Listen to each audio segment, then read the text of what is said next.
We're going to be starting doubles here pretty soon of our Black Ice Freezie Friday Monthly.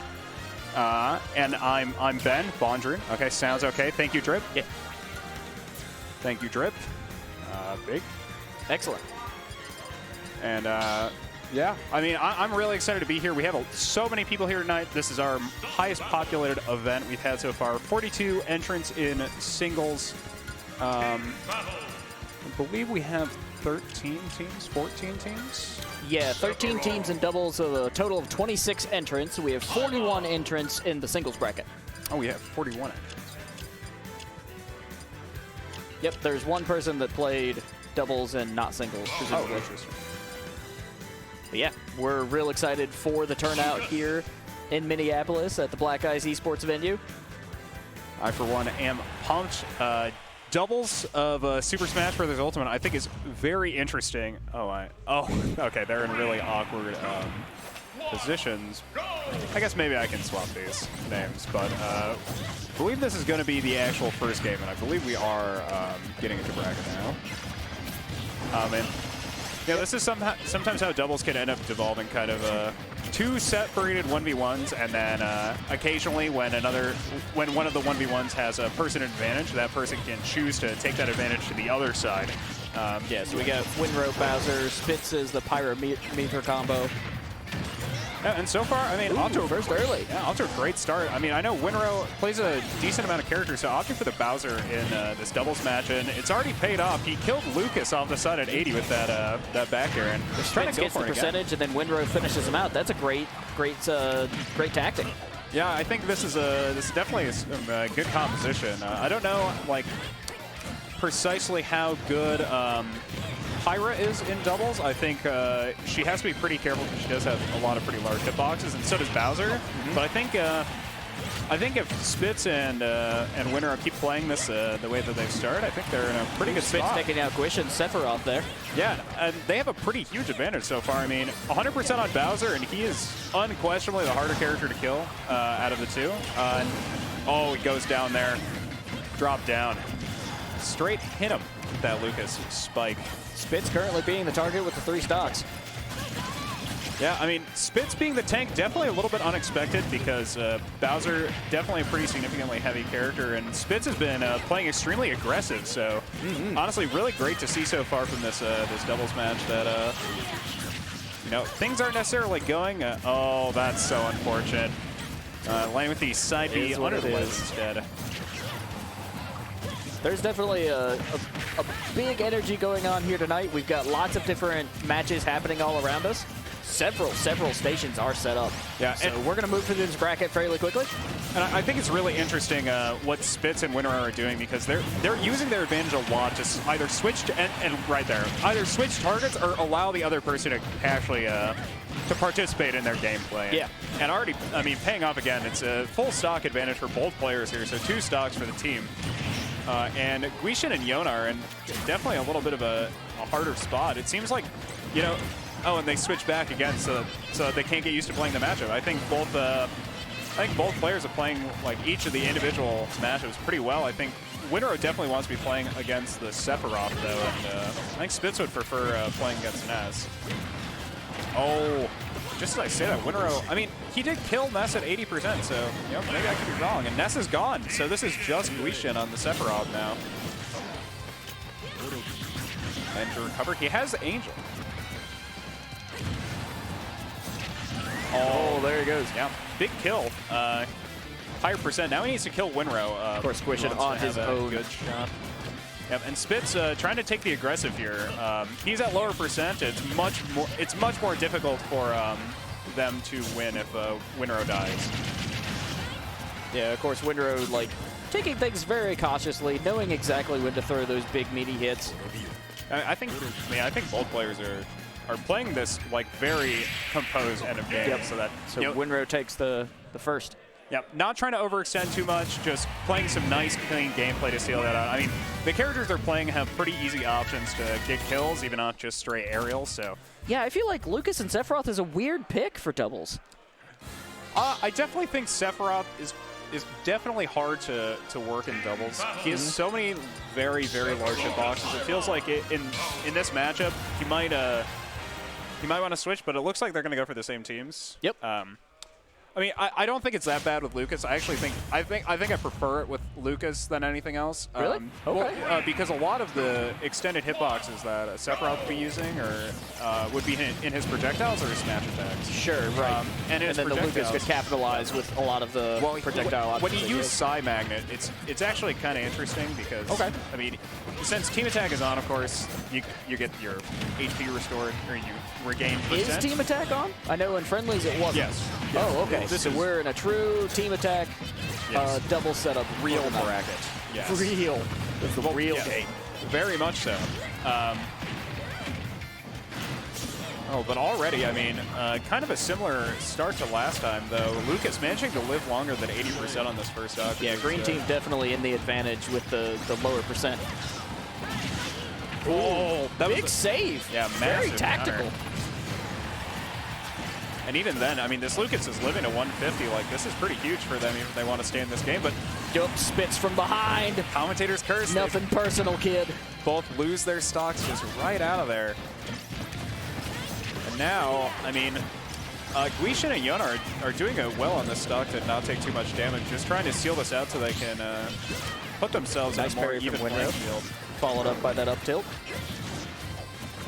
Went for the drop kick, but missed it. And I really like this setup. I think Winrow definitely really wants to be punishing the Sephiroth more, getting him to a really high percent, so he's forced to burn the Angel right away, and then potentially just being able to seal an early kill. But, Guishin with a huge read there, taking the first stock from Spitz. Oh, and getting the spike, too, but unfortunately taking out a teammate. Yes, I mean, Sephiroth has just massive hitboxes. Like, that was practically unavoidable for Lucas. Yeah, I bet he couldn't even see it. Lucas in the wrong place at the wrong time. Okay, but it looks like Winrow ended up SDing there, trying to recover against the Lucas. Went a little too low, it seems. And now, I mean, stuck at ledge against a pretty high percent Sephiroth is, I mean, not really where you want to be as Sephiroth. You really, I think, want to be positioning the Sephiroth to try to be playing against his Pyramithra. We haven't seen a whole lot of Sephiroth's projectile either. The purple fire that he uses, which granted is a lot of like single target damage, but it's just not a tool that he's utilizing. I mean, he's kind of just been in pressure the entire time. I mean, doubles is just a completely different game. Two enemy characters pressuring you, and I mean, look at Guishin now. He's got no space for himself, really. Guishin in a bad spot here, but gonna try to make do with what he's been given. Down smash does. Put in a bit of damage, but yeah, I mean, these like large disjointed hitbox from each of these characters that have really been paying off so far. It's so easy to catch your partner. When you're down to 1v2, I mean, it's kind of hard not to hit a big body like Bowser, or even a taller character like Pyramithra. One of my favorite things that Bowser does, and very, very good team synergy there. Yep, nice catch. Just a nice, clean team combo there. Fourth throw on the up smash. 2-0, which should be the set. Yep, that'll be, I believe, I really hope we're not running best of 5 for doubles. No, it should be best of 2. Or best of 3. But, yeah, I mean, that would mean that winner of Spitz move on, which, you know, kudos to winner of Spitz. They played this set very well, I thought. Yeah.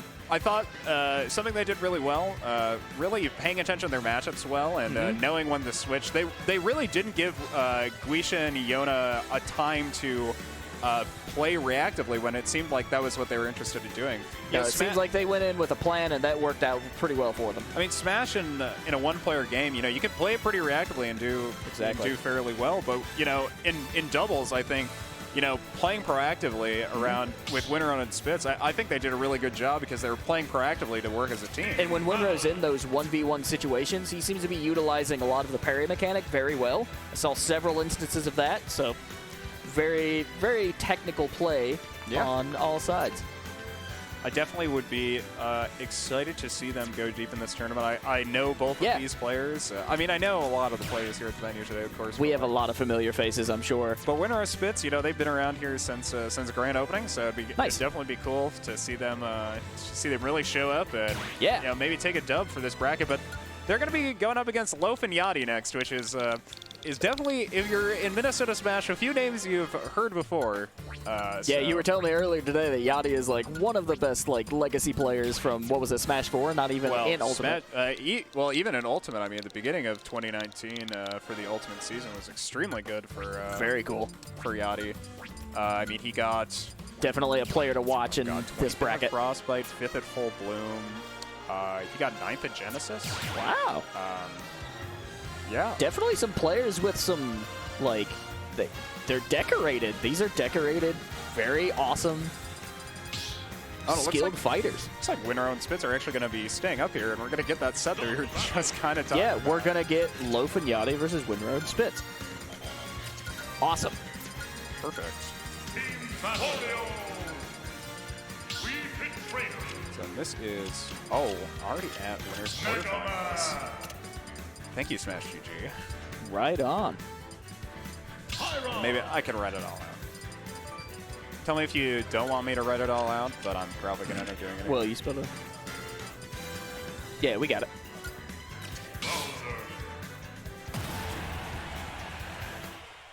And down to 0. Oh, and still, not opting for Mega Man and Wario, yep. So which I assume Yati is our Mega Man player. Yati is a Mega Man player, definitely. Which I'm excited to see. I'm wearing a Mega Man shirt this evening. Yeah, I mean, Yati is really, known for very clean, composed, slow gameplay, and then extremely explosive when he gets his entrances. Already making very good progress on Winrow. Yeah, but both of these characters, I think Loaf is definitely a person to watch in this set, because he's going to be the person who's really taking out a lot of the, as the Wario. Stocks, yeah, as the Wario. Though, both characters have really great kill power. Loaf already losing a stock there. Yeah, so far, Winrow Spit's doing very well. I think their team definitely can function pretty well into Mega Man and Wario. I think Bowser is a very interesting character to play in a Mega Man. The tough guy gives you a lot of immediate value in a neutral situation, just because pellets don't affect you nearly as badly. Sure, there's a lot of projectile kind of shrugging off that Bowser can do that should come into play in this set. And you can see, ooh, that was a nice reactive. Yeah, that was really great awareness from Yati, knowing that they were knocked in the same angle, and Mega Man is a character that can really easily kill off the side. Those aerials are so good. Yeah. But now we're kind of back to a setting of neutral, and Loaf Yati are holding up, I would say, a minor advantage here because of Yati's tank stock. 140% on this Mega Man, and he's a pretty heavy character, so you can definitely hold this. Ooh, nice spike. Dude, did him dirty. Yeah, actually huge. Oh, but Winrow fires back. Yeah, Winrow fires back. It's like, you're going to pay for that one. Oh, and ends up dropping the edge guard against Winrow. And so far, Winrow Spitz are doing very well. Down only 1 stock so far, but in doubles, it can definitely add up with the pressure. Yati taking a motorcycle to the back of the head there. That's a big stock to be taken, though. Loaf was at 140%. Now, percent onto Spitz, but, we're looking at a relatively even game here. Yeah. So, I think, very good. That waft, huge there. Now, it went from an even game to a very, very scary game. And now, oh, boy. That snowball just kind of out of control. You saw he went from being with another person who is holding pressure just by being alive to just being completely alone. And now spiked with the, ooh. So much pressure at ledge with the metal blade. What a turnaround from Loaf and Yati. Yeah, they lost the first stock, but, keeping themselves really composed, playing very solid, neutral game, and Yati managing to seal out some really crucial early percentage stocks against Bowser, I thought. Agreed. For such great gameplay coming out from, lots of good awareness from, especially Yati there. That off the stage catch was just magic. We've got a character change up. Oh, he's going to the Wii Fit. And I was playing against Spitz earlier. He's very, they're going Wii Fit Steve. Yep. So this, I think, is really interesting because against Steve, I think Winrow really wants to be taking the lead here.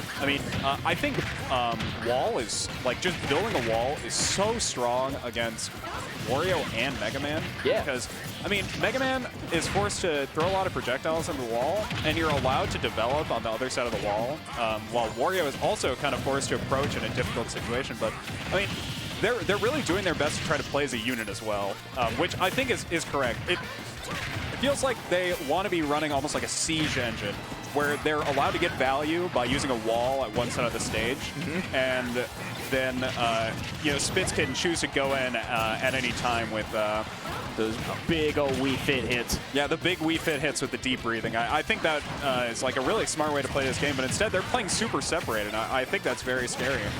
Oh, but going in now. Here comes in Spitz. Doing pretty much exactly what you were talking about. We've got the wall situation to kind of keep him locked into a single place, and then Spitz coming in with the hammer. But like keeping him walled on ledge I don't think is nearly as effective. Oh yeah, and that's a really great stall there to buy more time for his partner, especially with Wii Fit deep breathing. But I almost feel like they want to be able to like play this game as slow as possible, make it so the only times that Wii Fit is fighting is when she has deep breathing online. Sure. But instead they're kind of just, I mean, they're really just kind of going in. It feels like their previous composition might have been a little bit better for what their current composition Yeah, it seems like they had a little bit more synergy, but of course Spitz knocking the Yati away. Yeah, and that's the first stock taken by the green team here. Honestly, this is really scary, though. The longer games go on against Wario, you give him more time to get wafts, and Loaf is a person who's extremely good at Wario, very smart. There's full waft. Right now, Here I mean, comes. we could be expecting to see, I mean, they may try to go to get like a, Yati catching him. So he's going to go to try to get Spitz at a pretty low percent, and they're going to go for some sort of team combo potentially to try to steal out another stock with this Wario Waft, just trying to save it for as much value as possible. And since Winner and Spitz aren't playing this game super slowly, I would say, I think it's probably better to play it like that. They're really playing into what Yati and Wario are. Now, when Yati it comes to stocks and percentages, this is a fairly even match, all things considered, even though it feels like Loaf and Yati are in control. I would say probably against it, just from stage positioning, as well as like the value of high percents and how much the characters matter more when they have high percent. Right. Because with Loaf and Yati's composition, their characters being at high percent matters a little bit less because it's harder to kill their characters for various reasons. Right. Wario has a pretty small nice hurt bomb box. transfer there from Spitz. He's relatively heavy. Yati on the Mega Man also pretty heavy, but but Spitz can't recover. Oh. It was looking extremely even, and even now, I mean, they're only behind one stock, and if they can steal this stock of either Yati or Loaf, they're in a pretty good spot to finish. Exactly, yeah. Now is the decision. Do you even things out, or do you try to take out Yati and make a 2v1 situation? I was definitely expecting him to go for a waft there. Spitz taking a hit from Winrow. Like, now that the game is going a little bit slower, I almost want to think that maybe it's a little bit more value to just try to use waft as soon as possible. Yep. Because I do think you'd be able to get like a lot of the waft value. Oh, oof, that was almost killing. That was really, really dangerous. Yep. Winrow trying to hit with the down smash. That was really smart from Yati. He used the up air to get the vertical momentum going, and then used the forward air to add additional momentum, but change the angle slightly so that the DI mix-up actually wouldn't affect that. Very smart play.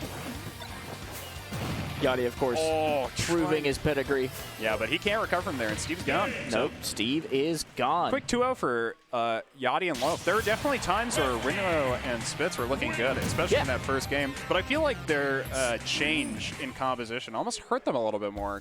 I would say so. I really would have liked to see them play a little bit more of that slower, more composed game, just using Steve to build walls, and then just going on Winrow deep med, or on Spitz's deep med on the Wii Fit trainer. I really think I would have liked them playing it slower like that, but instead, you know, we're going to see Loaf and Yati walk away with this with a 2-0. Yep. Which, I mean, it's not necessarily unexpected. I mean, these players are extremely good. They're first seed in this tournament for a reason, but, you know, I know Winrow Spitz. I can imagine, you know, knowing they got close is definitely going to be hurting.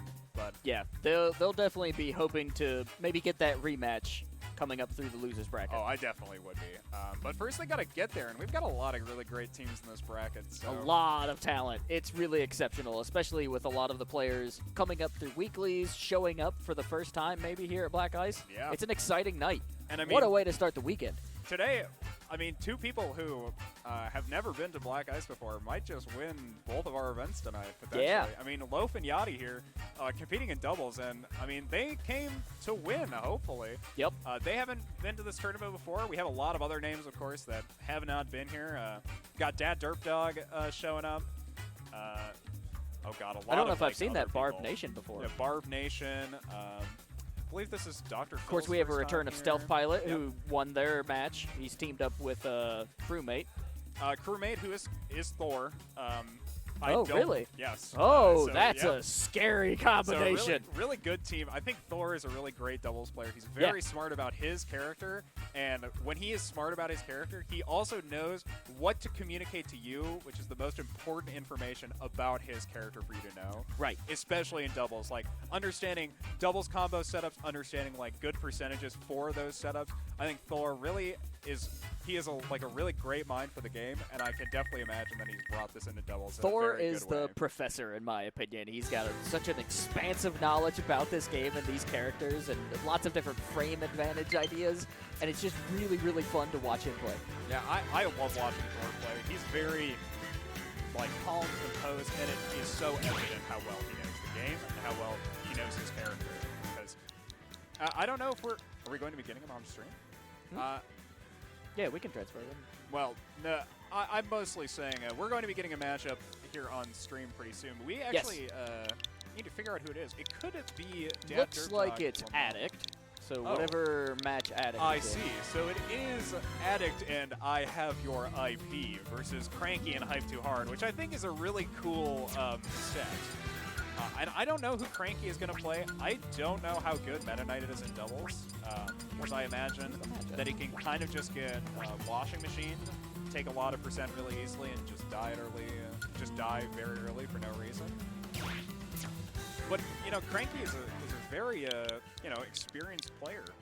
He's been at, I believe, all of our events so far, and he's definitely shown up. I really like watching his Meta Hype Knight. Too Hard definitely had some hype in GO and weekly events. Hype Too Hard is a player who I've known for a while, even before quarantine. I know who he was. So I'm interested to see if they go Meta Knight and Falco, which are their two main characters. Sure. I could definitely see them going for the Meta Knight Falco.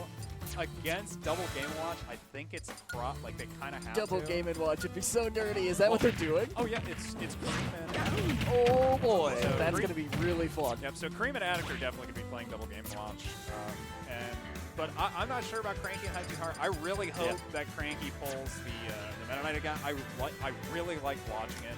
I think he is very the way he plays is very interesting because I don't know if it's a combination of he knows that he can't be punished for the things he does, but he plays neutral so much differently than any Meta Knight player I've literally ever played against. It's super cool. Personally, I would really like to see it, but yeah, we're gonna get to see. In this match, I mean, we're going to get into character selection. We got the Double Game & Watch. There they are, the Gremlins. Oh no. Yeah, so we're going to get Falco Meta Knight. Okay, great, yeah. Fist bumps across the table. We're ready to start this thing. So this is, and I'm going to go on a limb here when I say this. So this is the full lame team versus the full cool, interesting characters team. Yeah. Though I only say that as a Game & Watch quote-unquote hater. I actually love Game & Watch. If you were in the venue earlier, you heard me talk about how much I love Game & Watch. But it seems like Addict and I Have Your IP are in a little bit of disadvantage, but it's not even that much. And off to a pretty slow start. I mean, as I had said earlier, these matches traditionally turn into these 1v1s where whoever has advantage in the alternate 1v1 can attempt to put some of their pressure in the opposing 1v1. Okay, so which of our Game & Watches is who? They've labeled themselves as gaming and watching. Oh, it's perfect. Which is really funny. But I don't know who's who. Really funny, absolutely horrific. I think we should actually be able to tell in gameplay eventually. So gaming, I believe, is Kareem.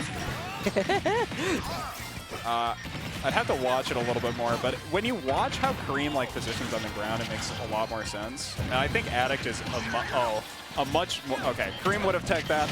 I'm gonna have to say, my guess is it's Kareem is gaming and oh wow, yeah, taking the first stock. And very cool, very cool. Addict is watching. But take the first stock here. We've been told that Addict is the brighter colored, the white. Addict is the white one. That's all I was right. Okay. Okay, we'll roll with that until we're told otherwise. I called it, so I'm happy about it. But now, I mean, taking that advantage straight back. I mean, Hype Too Hard, holding onto the stock and holding onto the blue team advantage as also trying to recover. They're both kind of stuck on the left side of the stage, but oh, here comes the aerials. Game & Watch is definitely like a character that I didn't expect coming into the Black Ice local Minnesota scene to like see a whole lot of, but man, we see a lot of Game & Watch. I mean, people really know Game & Watch around here. Yeah. Even from Smash 4, there are a few pretty dedicated Game & Watch players in the scene. I mean, Fluffy, who is a person who I've played a lot of games with, is extremely proficient at Game & Watch, and even in this game, he was kind of calling out at the start, you know, Game & Watch is pretty broken, guys. But, I mean, right now, we're not really seeing that as much as we're seeing Cranky and Hype Too Hard really pull out. I think double Game & Watch is a pretty difficult, huge stock there. I think double Game & Watch is actually fairly difficult to play in doubles because you do kind of have to force your advantage on and force it in 1v1s because your hitbox are so large. So as you can, I mean, you can see that they're like trying to position on opposite side of the stage because their hitboxes are so large that they can just stop each other's combos potentially. Yeah, as much as they can help have seen. There's been situations where a down slam was coming in, and Addict actually parried his partner's slam. So they're very aware of like what each other are doing. Yeah, to the point that they're mitigating damage with parries, which is really cool. Yeah, I mean, I think awareness is extremely important in doubles. Absolutely. Yeah, and right now, I mean, Cranky and Hype Too Hard holding a one stock advantage, and I think it makes sense. Like they've been playing this game extremely composed, able to get stocks. Because their characters are kind of looking for similar things. Ooh, that could have been huge. Oh, big damage. That was a smart up throw, too. It actually got the additional damage for the other Game & Watch there. But now in these isolated 1v1s is definitely where it gets a little bit scarier, but they're playing two characters that do, I would say, pretty well in the Game & Watch. Exactly. Especially in a 1v1. Oh, missed throw there. Oh, no, Cranky. But that's a huge stock take because this means it's essentially even. Yep. Minor differences in evenness, but it still could go either way. Yeah, these are the situations we love to watch in the Black Ice eSports. Oh, big neutral B, but he might have almost died from that. And any additional percent they're taking is very, very bad on blue team because they were holding the advantage. This is green team's comeback. Oh, massive spot dodge. Cranky takes that stock, and now it's just I have your IP. Can he clutch this out? We haven't seen anyone clutch out the 1v2 situation yet, so I would love to see it happen. I think Game & Watch is a character that does have more options in the 1v2 than a lot of other characters, but Cranky, he is keeping the pressure. Yeah, so much pressure on this edge guard, and that, I mean, Game & Watch had so much percent. Oh, and training there too. Oh no. Yeah. And I mean, Hype Too Hard coming in. That's a lot of like doubles experience, I would definitely say, because you know Kareem, or I have your IP, looking to use the chair to try to knock out the Meta Knight. Yes. So I guess one of the questions I have for you, man, is how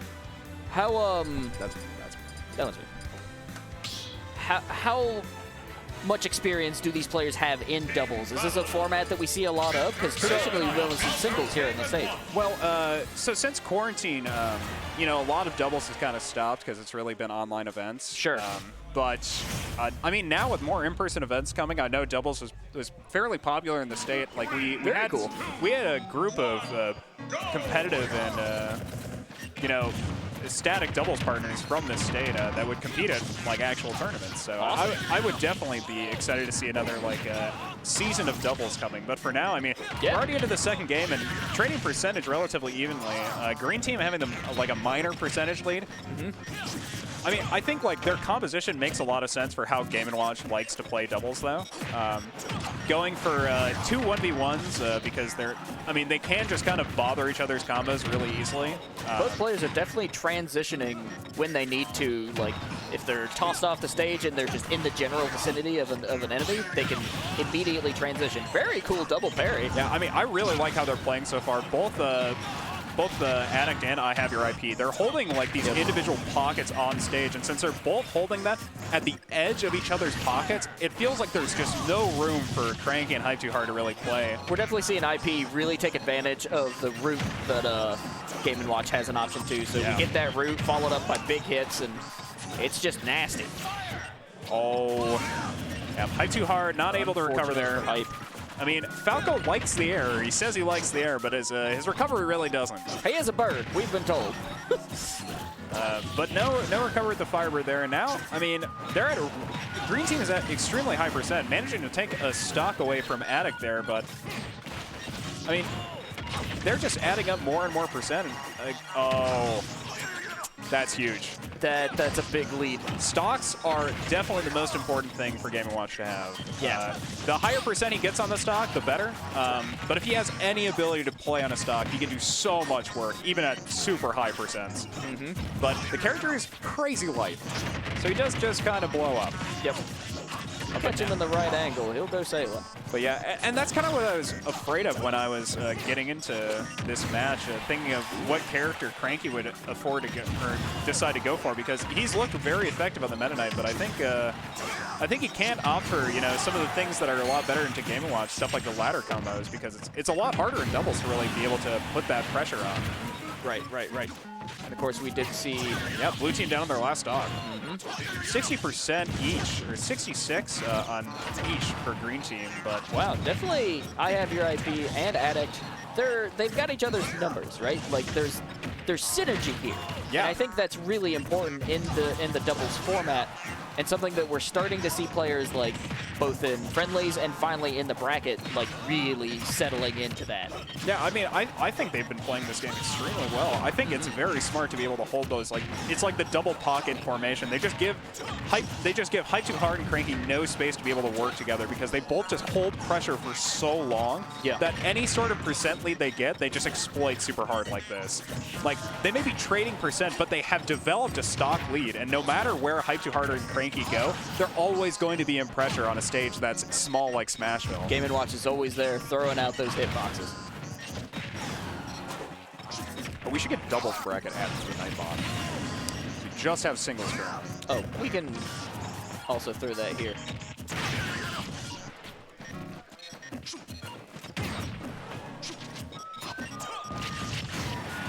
Oh, Hype Too Hard managed to take another stock there.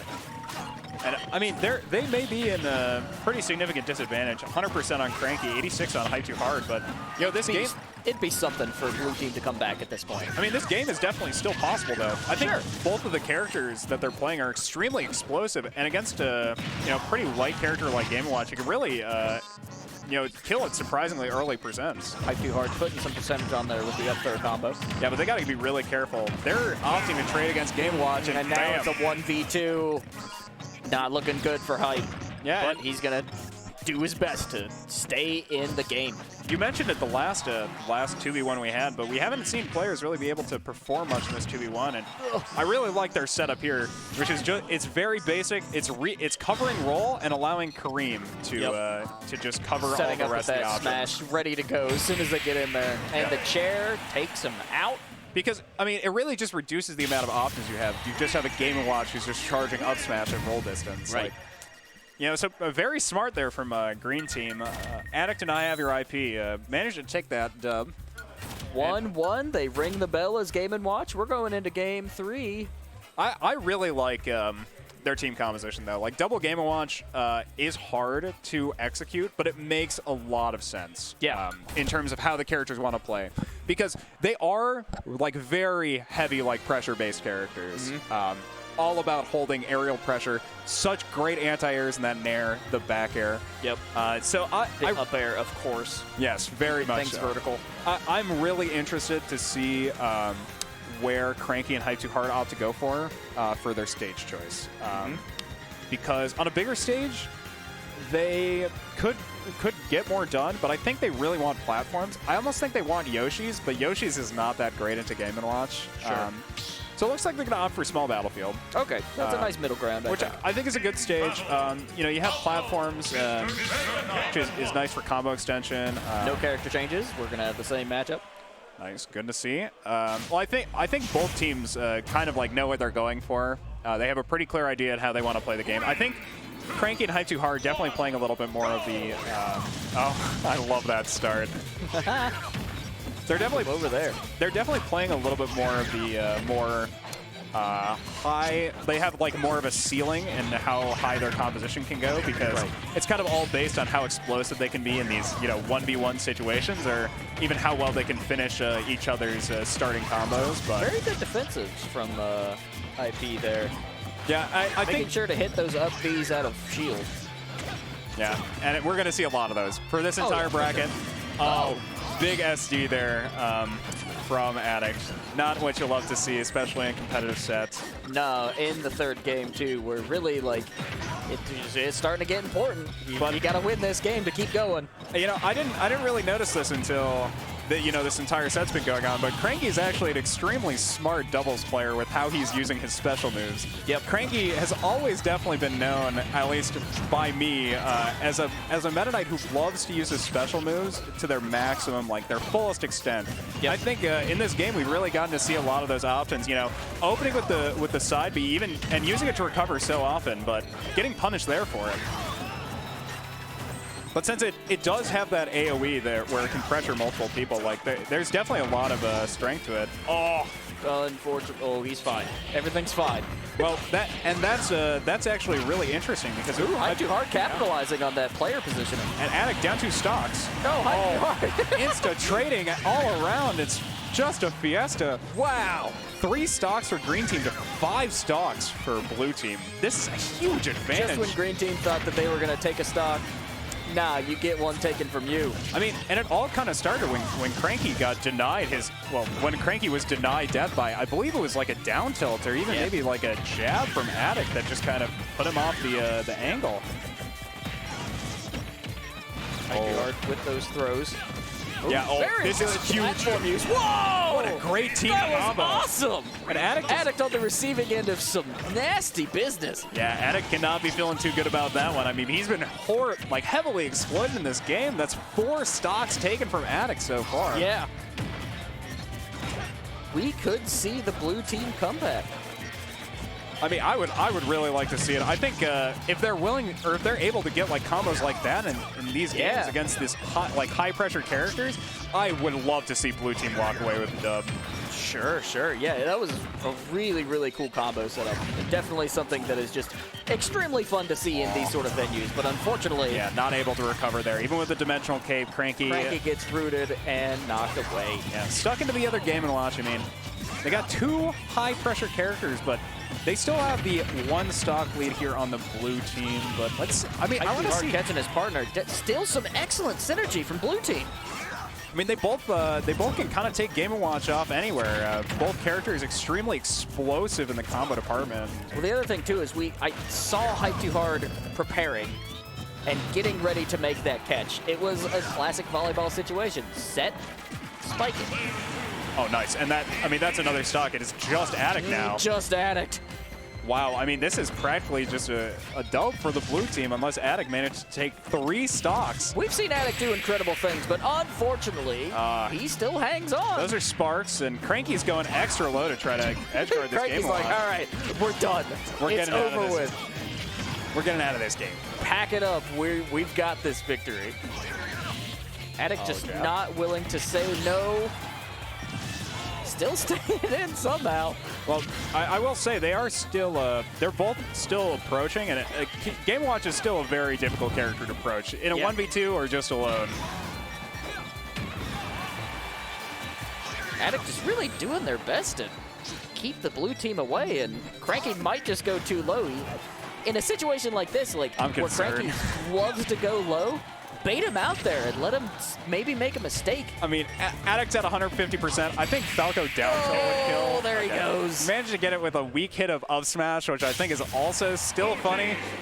But yeah, I mean, Cranky, Hype Too Hard are going to be moving on to this bracket, and the double Game & Watches are knocked out of winners. Wow. And that's huge. That was a really good set. I really enjoyed a lot of the big combo potential that these 2 characters have, and it was just a lot of fun to watch, man. I definitely think there were a lot more moments of characters just trading than anything else. Like, trading with Game & Watch normally is a really hard task to kind of come to. But they're playing two characters that can trade extremely well with Game & Watch. Falco and Meta Knight just being able to hold an advantage into Game & Watch so well. I mean, he's a light floaty character against characters who love comboing floaties.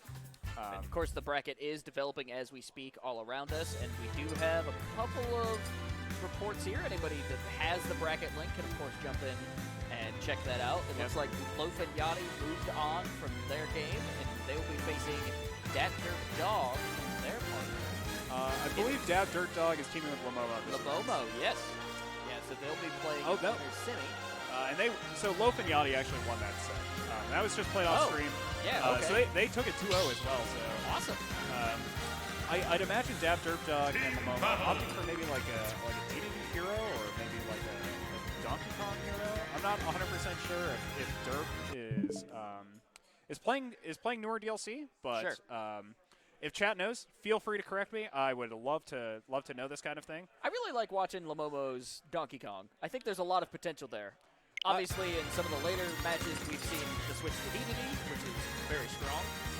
But man, watching that DK play is just so much fun. I think there's some real cool tech there. I think Donkey Kong is an interesting character. He's a character who is very based around his grab game, or he has an additional aspect to his grab game, but it doesn't feel like it nearly impacts his gameplay as it should.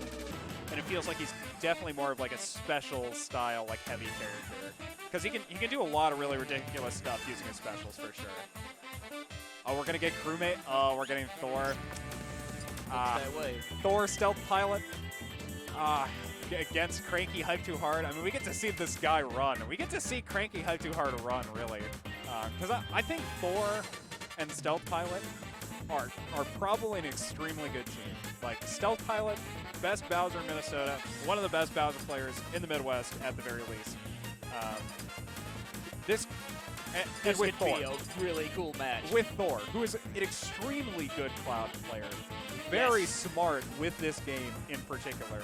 I can definitely imagine a lot of stuff to be going on this set. Yeah. And I am nervous for our boys. You know, Cranky Hype Too Hard, they've been around here for a while.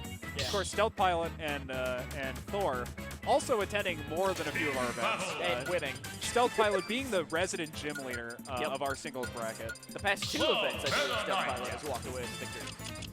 But it looks like we're going to get into this next game, and yep, we are going to get the teams we were expecting. You know, the Cloud Bowser against the Falco Meta Knight. I think Falco definitely struggles a little bit more into this composition, though. I think Bowser's an extremely heavy character, so he's susceptible to getting comboed for large or long strings. But of course, definitely feel like they have so much kill pressure on this yellow team that. So we have Stealth on Bowser. We have Crewmate on Cloud, which obviously that's Yep. Crewmate, one of the best.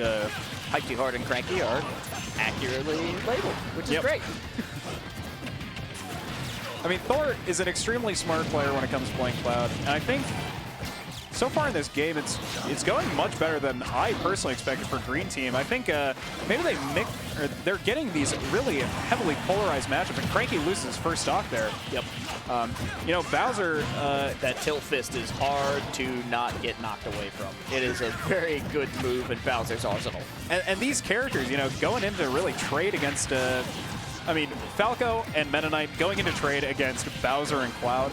I mean, trading percent like that is definitely not. Ooh, Cranky saving out of the grab. That was really hard, but unfortunately, Stealth takes a dive. Stealth Pilot. Unfortunate. Ends up being there. And Thor recovers with Cloud from everywhere. I swear to God, this guy does not need limit to recover. He is just too good. He just knows. He knows exactly what it takes to get back on that stage. Oh, and a downtown blade beam. That was really good. Managed to steal that stock there and staying alive for a little bit longer at the very least. Throws him in the air, though. Big old kick, the Falco up smash. See you later. And now we're at relatively even percent as well. I think these are definitely the matchups they want, but I think Cranky needs to be playing extremely careful against Bowser. Trading percent with Bowser is kind of a ticket to a losing subway station. It's dangerous. He hits like a train. It's definitely the character I've spent the most time on, so it's really fun for me personally to watch Stealth play because he's just such a skilled Bowser player. Wow, they were actually going for the hard flex. Crewmate trying to go for the finishing touch, trying to make somebody on this green team look sussy. Oh my goodness, and big stock taken. Catching with the up B. And I mean, 97 is a pretty... coming over and taking out Stealth. Yeah, now they're ahead. I mean, Cranky is showing up so huge in these doubles, but almost taking a massive up smash from Bowser. Barely blood managing on the to water. trade. Meta Knight smells it. And they're trading so well. Okay. Oh, the back and forth. Back to even stocks, but wow, a little bit of miscommunication there. I think Hype 2 Art actually might have been able to kill Bowser with like a fully charged F smash there. Sure, but, sure. Unfortunately, not able to make that one work. Oh, and now just a cluster. taking him into the washer. Oh, that's a see you later, Cranky. Oh, That's no. a finishing touch, and that's so not what big. you want to see. Do we see the comeback? Hype too hard. Give us something to be excited about. And I mean, this is a real hard one against Cloud. In 2v1s, Cloud can just have so much time to sit back, charge that limit, you know, get a full charge. Caught between a rock and a hard place. Get out of there. If you're trading any percent with Bowser while Cloud is charging, it just gives you that much easier of a stock to take. Oh, what a disadvantage, though. Playing it safe, hitting those reversals. Hype too hard. He almost sealed the stock there. He's making work. It could actually happen.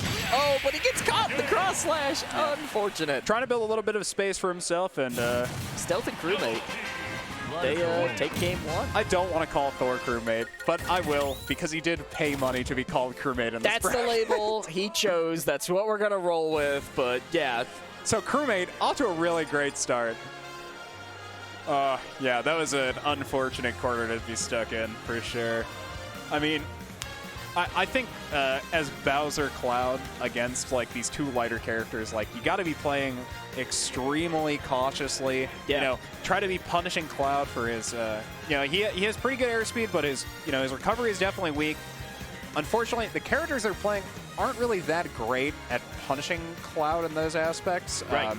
Not that many ways to two-frame effectively in doubles, like non-committal options per se. Stuff like Snake C4, like Link Bomb, even, I mean, I'd say like a Sephiroth projectile, like even like the stretch goal, like a Richter down B, arc fire, anything that can pressure like 2 frames to be able to pressure Cloud for his lackluster recovery, I think would definitely be an improvement for them. But we're going into the second game. Same characters. Here we go. Small battlefield. I personally am excited to see how this goes, but already Cranky up to a 50% gain, 60%, 73. Ooh, here comes the setup and the catch. This is really, really, really not what we want to be seeing.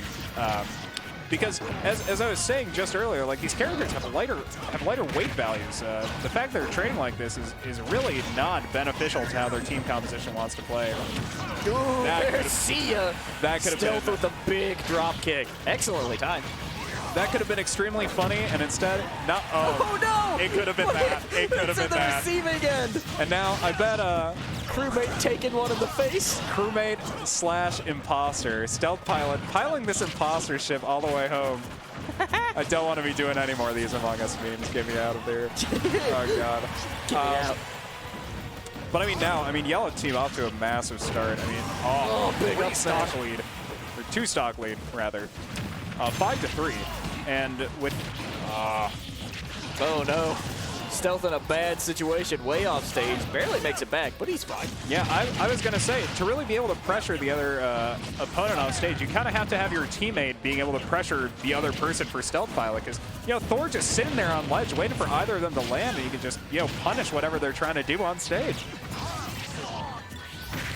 Going for the kill off the top, but Cranky unfortunately not managing to get that there. Bit of a header. Cranky firing back, though. Yep. They definitely don't want to go quietly. I mean, it's 4 stocks to 2 here. 4 green team to yellow. Oh, woo, that was something. Yeah. I mean, really great pressure from Thor, knowing how he can recover. Like, as Cranky Cloud, capitalizing on that punish on the up B. at Cloud, it's so important just to know how you can recover from certain positions, because you are extremely limited by what your recovery will offer you.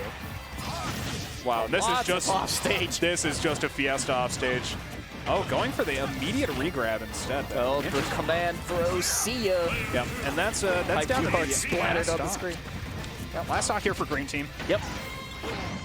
Definitely a big advantage for yellow team. Yep, going for that. Wow. All right. Quick throw into a real fatty up smash, and that's a 2-0 for our resident crewmate and stealth pilot. Yep.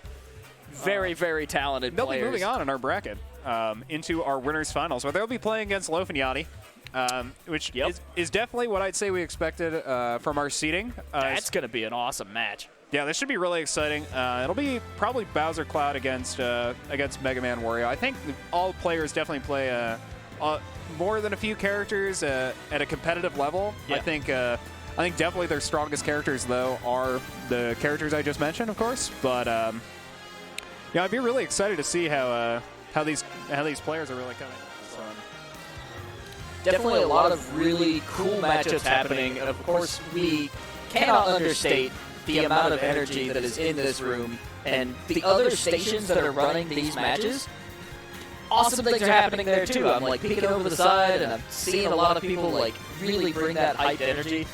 So just because this is what we have on screen doesn't mean there's cool stuff happening everywhere else. Yeah, we got a whole venue full of people here. I mean, we got 42 total entrants. Like, that's massive. I mean, probably about 50 people just here in general. Yeah, I mean, for our normal weeklies, our doubles bracket has more people in it than our normal weeklies, which is awesome. It's huge. Oh, Alex, you're echoing, it seems.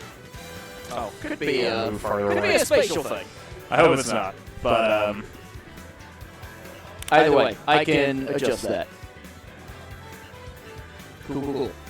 All right, so we are in the midst of prep work for potentially winners final. We might see some of the losers bracket. So I'm going to go stand up here quick. I hope you guys don't mind. You can look at my snowflake sweater a little bit closer, but I'm going to go see it. Christmas spirit. It is not Christmas spirit. It is winter spirit. Thanksgiving is the next holiday, and then it's Christmas. There might be some other holidays in between that I don't know about off the top of my head, but we're going to call it as I sees it. Listen to my winter jazz. But right now we're just waiting for our next stream match to get underway. So, I mean, I really want to thank everybody in the stream and even in the venue for coming out to this event today. You know, Black Ice, this is our first Smash Monthly. We really love to interact with the Smash community. We had the Wing Crew Battle.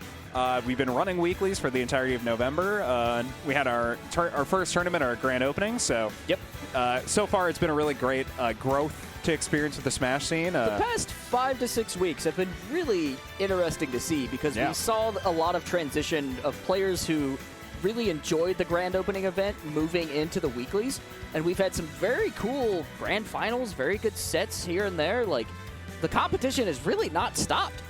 And it's been nice to, you know, get to interact with everyone here in the community. I mean, like personally, I've been entering some of the brackets. You'll definitely be able to see me ruining some losers bracket matches. The other night, whenever we were playing in the weekly, I think I was the first one on grand stage, and I'm like, oh, this is gonna go well. Nice. But like, so one of our highlights starts with me, AC McCumbers, on the one side as a Bowser, and I'm like, oh. I think I ended up playing like a fairly high-ranking player, and it just didn't go well. Yeah. But I won the loser set that I played after that, so that's something. That's my first game. Nice. I mean, there you go. It starts with something. And that's really eSports. Yeah. But I mean, now, got a really hyped venue, like, absolutely huge participants. Yeah, like, lots of conversation, lots of general noise level increase. Yeah, and people are definitely excited. And not just that, but we still have a whole singles bracket to go through. Oh, we're here for the long haul, man. It's going to be a long It's going to be a good night. one. Hopefully we'll have some guests here on the mic. I'm sure I'll be popping around and maybe taking some photos to share for our socials. And I'm definitely going to be sitting in this corner all night. Gonna find me. My name is Ben Bon Drude. Yep. You can find me at Bon Philbin on Twitter. You don't have to, though. It would be funnier if you found me in real life and told me that you weren't going to follow me on Twitter. And of course, I'm AC McCumbers on Twitter and around the net. And a lot of the things that I do, you can actually find by just looking for Alex McCumbers, which is great. Of course, any information you want to know about Black Ice in general is typically hosted on blackice.gg. Yep, that's right, blackice.gg. Don't forget about checking our link, blackice.gg, or even coming down to our venue, the Black Ice eSports Lounge. Yep, if you just put into Google Maps Black Ice eSports, it'll take you right here. Really hard to miss. Yeah. Really cool little venue. Great area as well. If you're above 21, you know, Minneapolis Cider Company as well as Head Flyer Brewing in the area. Right down the street. Yep, and yeah, I mean, they also make very good crepes. True. It's it's been really nice to be able to interact with new people in this venue because it seems like people are really enjoying the events we're putting on, especially the events part. Sometimes some issues, of course, various. Hey, we're learning and growing all the time. Yeah, we've really made some excellent improvements between probably the past even couple days. Like we've really put in the effort to make the presentation feel really nice and to make sure people feel welcome and all that sort of stuff. Yeah. It's been a really, really good time. I mean, that's really our goal, being able to bring, fans of esports, people who are passionate about being a part of a large-scale community, really together into this one scene, being able to interact with other people, as well as Rocket League over the weekend, which was really cool. Huge. And then here soon, we've got the Black Ice podcast in the works, which should feature me and you. I'm very excited to be the kind of lead producer on that. And so if you guys have particular guests you want to see on the show, particular topics, please let us know in the Discord or Twitter or wherever. And we're super, super excited for all of that. Definitely pumped for just the feeling here. People are having a great time. I think not only do we have bracket, we have just friendlies happening. Yeah. We have so many setups here. I mean, I think we at least had 13 dedicated setups for bracket with friendly setups additionally. So, I mean, we're definitely going to be running a fast bracket per se, but we kind of got to get there first, and we got to get a matchup here on this stream. I don't know what's going on. We are kind of waiting for the losers bracket to develop, and then hopefully we'll get some folks on the main stage. Well, we have hit, I will say, our losers top 8, or we have hit all of top 8. So let's just go over. I was going to say, let's just go over our bracket so far. So in winners side of top 8, we have finished at least up to winners final. So it was Loaf and Yati against Dad Derp Dog and Lamomo, and Loaf and Yati managed to take that. So they're in winners finals. Yep. Other side of the winners bracket, Crewmate and Stealth Pilot. So this really we just had. Yep, this really good cloud player who people have definitely never heard of before, named Crewmate, against Cranky and Hype Too Hard. They took that 2-0, and so they're in winners finals as well. On the losers bracket, we currently have I Have Your IP and Addict playing against Barb Nation and eHiz. That's Zelda. I don't know who Barb Nation plays, but that's double Game & Watch at least against Zelda. Yeah. And then A-Shape and Disco, who I don't know who A-Shape plays, but Disco definitely plays Snake in doubles. Disco showed up and people are excited to see this player. I hate to look over at chat even briefly knowing I said Crewmate and somebody has already responded with sus. Thank you very much. And they're playing against Winter on Spitz, so the first match we had on our stream. And they Winter on Spitz earlier on in this bracket playing very well into Loaf and Yati, taking the last stock. I mean, in the first game they played, the second game was a little bit more one-sided. Yeah. But doing definitely pretty well. We could post the doubles bracket. I'm sorry. It's only updated with the so singles. Currently the links only do both, but we have your doubles bracket. There's doubles bracket. Thor was on mic the other night? That's for Advantage State, I can imagine. Oh, very cool. Yeah, we really like Thor around here. Thor's the homie. Captain of the Boneless Wings team for the Wing Crew Battle. That VOD is available on our Twitch. It will soon be switched over to the YouTube, so if you want to watch that really epic crew battle, I mean, that was incredible. I was in it. I took one whole stock. I was not the worst person in the crew battle. I was on commentating there towards the end, or throughout most of it, I would say, and it was just so much fun. Yeah. That was the most hype I've ever seen in this room. I really hope we can get more events like that in the future as well. I really like being able to run that crew battle event here, and we have a really great space for it. So, being able to do that would be just so awesome. But there's a lot of possibilities here, and it's really kind of community-driven. So we have players who come in, and some of them are really excited about Street Fighter, And so those are the folks that will turn up, and then suddenly we have a pretty cool Street Fighter scene with some really, really good matchups, including one of our weeklies before I took my trip out to Seattle. I was gone for about a week, but there was a player who just kind of showed up, was very quiet, reserved to themselves. I talked to them very briefly. Turns out that player was like an online warrior that they had like played for a long time, and at the end, the grand finals match, he ended up taking second as an Akuma. Just like a really methodical, awesome Akuma. Went by the name as Player 2 if you want to look up that VOD. Was this in Tekken? No, this was in Street Fighter 5. Okay, Street Fighter 5. Yeah. Well, I guess Akuma is in both of those now. I was like, well, yeah. Okay. That's why I asked, actually. Yeah. But it was a really, really cool matchup. The tornado character, Rashid, in Street Fighter? Yes. Yes, I think. Excellent question. So that's the matchup that we had. It was a really, really cool fight. And at the end of it, like, all those Street Fighter players were like, wow, you play like this online guy we know. And he's like, oh, that's me. It was a really cool moment. That's funny. And that's the kind of like community that we're building here. We're like making those connections. We're meeting people for the first time after being kind of like trapped in our rooms, so to speak, right? Oh, we got a really hype match going on in front of us. It looks, I believe it's High Have Your IP and Addict against Barb Nation E-His. Yeah. But I will say another update from our top 8. Winrow and Spitz did beat A-Shape and Disco 2-0. Yep. So they are moving on in this top 8. They're in our losers quarterfinals. Going to be playing against Cranky and Hype Too Hard.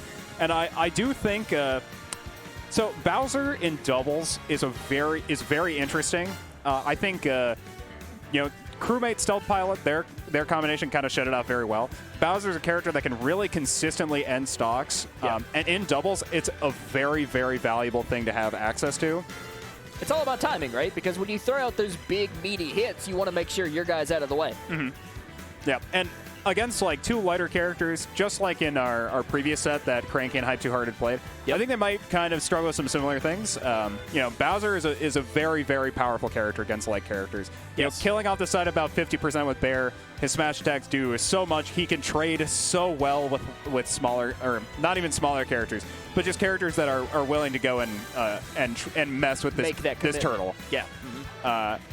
And I personally, I'm excited to see Winrow and Spitz play, but Cranky Hype Too Hard, they were looking so hype in their winter set. Really good. I mean, I really liked when they were playing against Double Game & Watch.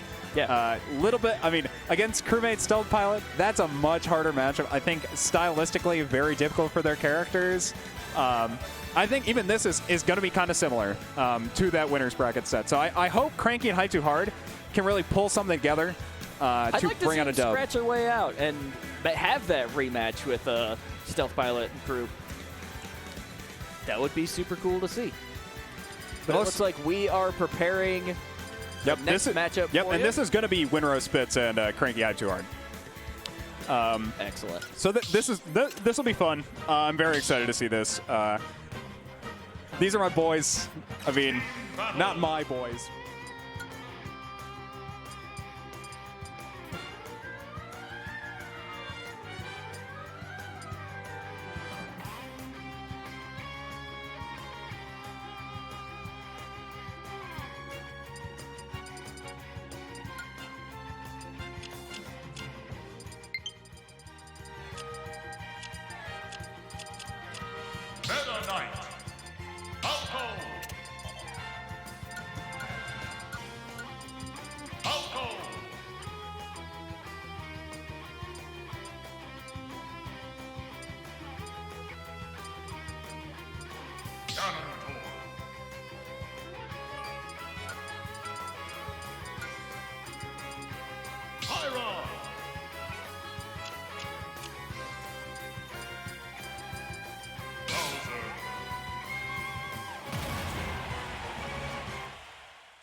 I think Cranky is a very, very solid Ganondorf player. It's not a character that we've seen a whole lot, though, here at the Black Ice space. We have seen it before, though. Have we? Yes, from Cranky against Stealth Pilot, where he had a very close 2-0 set, going to last stock every game, just playing pretty clean the entire time, but we're already into this. I've seen Cranky mostly stick to the Meta Knight, so it's really exciting to see the Ganondorf. I think it's really smart. You know, he's opted for this matchup before into specifically Bowser, which I think it makes sense. Bowser is such a huge body and just gets comboed so easily, punished so easily by Ganondorf. That perfect example. I think it definitely makes a lot of sense. I think Cranky plays Ganondorf like a mad lad. So I would really love to see it. But now, down to even stocks. Both heavies losing their first stock here. Really kind of getting focused by each other and blowing each other up. But as far as their tank sides,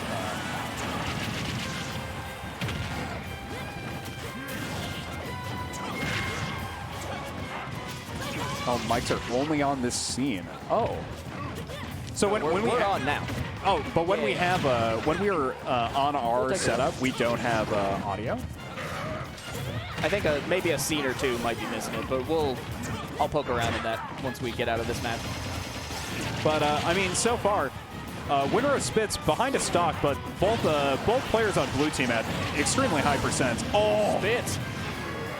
And Cranky at the same time managing to spike the Bowser. Winrow catching him. Yeah. Wow. Boost F tilt is so huge at being able to catch 2 frames for these Bowsers in this bracket. I mean, from both Winrow and Stealth Pilot, they've really shown that Boost F tilt is such an option for Bowser. It's a really good tool in the Bowser kit. I mean, every character has access to the boost, but I mean, Bowser takes it at such a great angle. Now that was what I think is cheese.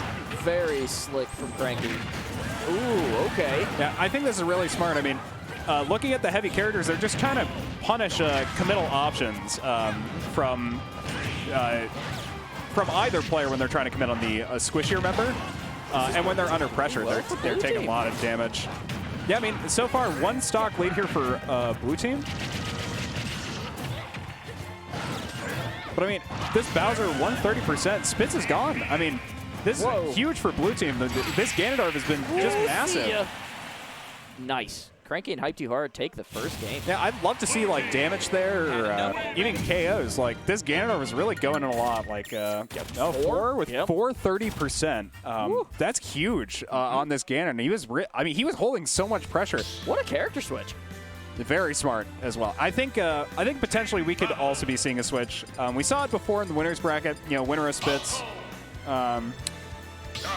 Generally playing these 2 characters, but you know, also potentially opting for the Wii Fit and the Spitz going for Link. Spitz opted to switch the Young Link, and I don't know if I really love this. I think Pyramithra is definitely like another option to be playing, but I think they're definitely looking to be punishing Ganondorf here a lot more, because I don't know how well. This is a Ganondorf target for sure. We saw Spitz immediately jump on that. Yeah, and it looks like they really want to be trying to step. Oh, shield break. Nice. Well, can't capitalize on it too much, though. Well, that's kind of another issue of being in a, like, having a heavy for a partner and getting your shield broken is, you know, you're even going to end up taking like 12% for just a single hit against heavies usually, if they're trying to break your shield broken state. Oh, but now, I mean, lots of people stuck off stage here, and Spitz unable to recover at 60%. Oh. That's the first stock down for Green Team, and they were looking so good to start this. Unfortunate for Green. Cranky just throwing out these really precise hits. Yeah. Cranky really, I mean, he's showing his online love with the Ganon here. Oh, there's Winrow. That's a boost up tilt again. I mean, he's been using this for such high value. All right. Ooh, hype. Yep. Catches Winrow. Yeah, and it looks like blue team is actually taking the advantage now. Or they're keeping their advantage, rather. Yeah, sure. Cranky, of course, sitting at that really high percentage. Spitz going for the off-the-stage hit. Yeah, trying to edge guard him, but not able to kill Ganondorf. Yeah, Winrow playing the heavy in this situation, taken away. Not too hard. Oh, almost a big. Yeah, I mean, any sort of like guaranteed percent you can get like that when you just and unable to recover again. That's really unfortunate for Spitz. And this is a character swap he opted into, so definitely unfortunate to see. Yeah. Oh, so much damage just to start. 36 on Young Link. Oh, okay. Taking the stock. Sniping him with the upwards. And so far, slightly behind here for Green Team, but it's mostly this percent on Bowser. And, you know, Bowser's a character that can really just even stocks very quickly, so I wouldn't be surprised to see if Green Team can find themselves back in this game. But, you know, Blue Team is really holding a lot of pressure with their picks. I really love this Ganondorf pick. They're doing an excellent choice. Whoa, okay. That's such a great back throw. Catching that with Hype Too Hard, such great awareness coming out from this team. And now, last stock for Winrow. Oh, going for a team combo. Oh, no. Oh, if they hit that up smash, Winrow was just in shambles. Almost a mollywop. Wow. Catching with Ariel, sticking him off stage. Cranky going for the spice, but not hitting it. He's coming back for dive. He's fine with it. Oh, covering roll. Oh, there we go. Hype Too Hard doing a lot of the work there. And, nice spike. I mean, I have to say, you know, Cranky definitely bringing out the brain here with this Ganondorf pick. I really have liked that it. pick a lot. All right, let's try to go into this. And right now we're just checking this scene stuff. If we're not having mics in certain scenes. Actually, we're missing the input for it. Okay, so this screen we're gonna maybe avoid. Do we have it for this one? Yeah, we've got it for this one. Okay, cool. So we can transition into this one, which is totally fine. Is it? Yes. Now we know. This should be good. Sweet. We have levels. Things are happening. Yeah, chat, you know, if you ever can't hear us or don't want to hear us, you know, let us know. Feel free to let us know. Yeah, please let me know if you want me to stop talking. I'll just sit here on the commentary desk not talking. I won't ruin your gameplay. So I should be able to... I'll take care of it. You hold out on... Fill our space here. Oh, it looks like we're starting the singles bracket, I think, off stream. Oh, okay. At least I believe so. Audio interface should be live here. Yep. Okay, yeah. So we're going to test this while we're getting some stuff on screen. Yeah, and of course we are also... we should have levels. You all should be able to hear us just fine now. I did it. And we are starting the singles bracket as well, as I was saying earlier, off stream. So that's getting started while we're just finishing up our doubles bracket. We only have it looks like 6 teams left. Soon to be 5, or no, it is 5 because Cranky Hype Too Hard isn't updated on the bracket we're currently looking at. On the bracket we're watching, but yeah, we still have Loaf and Yati against Crewmate and Stealth Pilot in winners finals. Dad Derp Dog and Lamomo against I Have Your IP and Addict in losers quarters. Yep. And then the winner of that will go on to play against Cranky and Hype Too Hard in loser semis. Which really is a team we've seen a lot of on the main stage tonight, and they've really been showing a solid performance all around, I think. Yeah, Cranky and Hype Too Hard? Yes. They've been looking really great. I think the first match they played did favor their composition a little bit more than... I mean, double Game & Watch, I think if you're playing against 2 characters that do pretty well in a Game & Watch, it would make sense that it would go a little bit like harder. But I think it'll be a really rough match if they end up in the winner's circle facing either Yati and Loaf or Crewmate and Pilot, because those are 4 really strong players. So it'd be a scary situation, but who knows? I mean, to be honest, I really would like to see Hype Too Hard and Cranky get that run back against Crewmate and Stealth Pilot. I think that it makes sense before that Cranky... All right, looks like here we go. Yeah, and we're about to get into winners finals. So Loaf Yati is against very, Crewmate Stealth very Pilot. Exciting match. Yeah, and I am so excited. I was saying earlier, I really want to see Hype Too Hard and Cranky get that run back against Crewmate and Stealth Pilot. I think Cranky opted for the Meta Knight before, where I really would have loved to see his Ganondorf again into the Bowser. We're getting people who need to disconnect their Pro controllers, and I'm interested. That's a part of the situation we live in, right?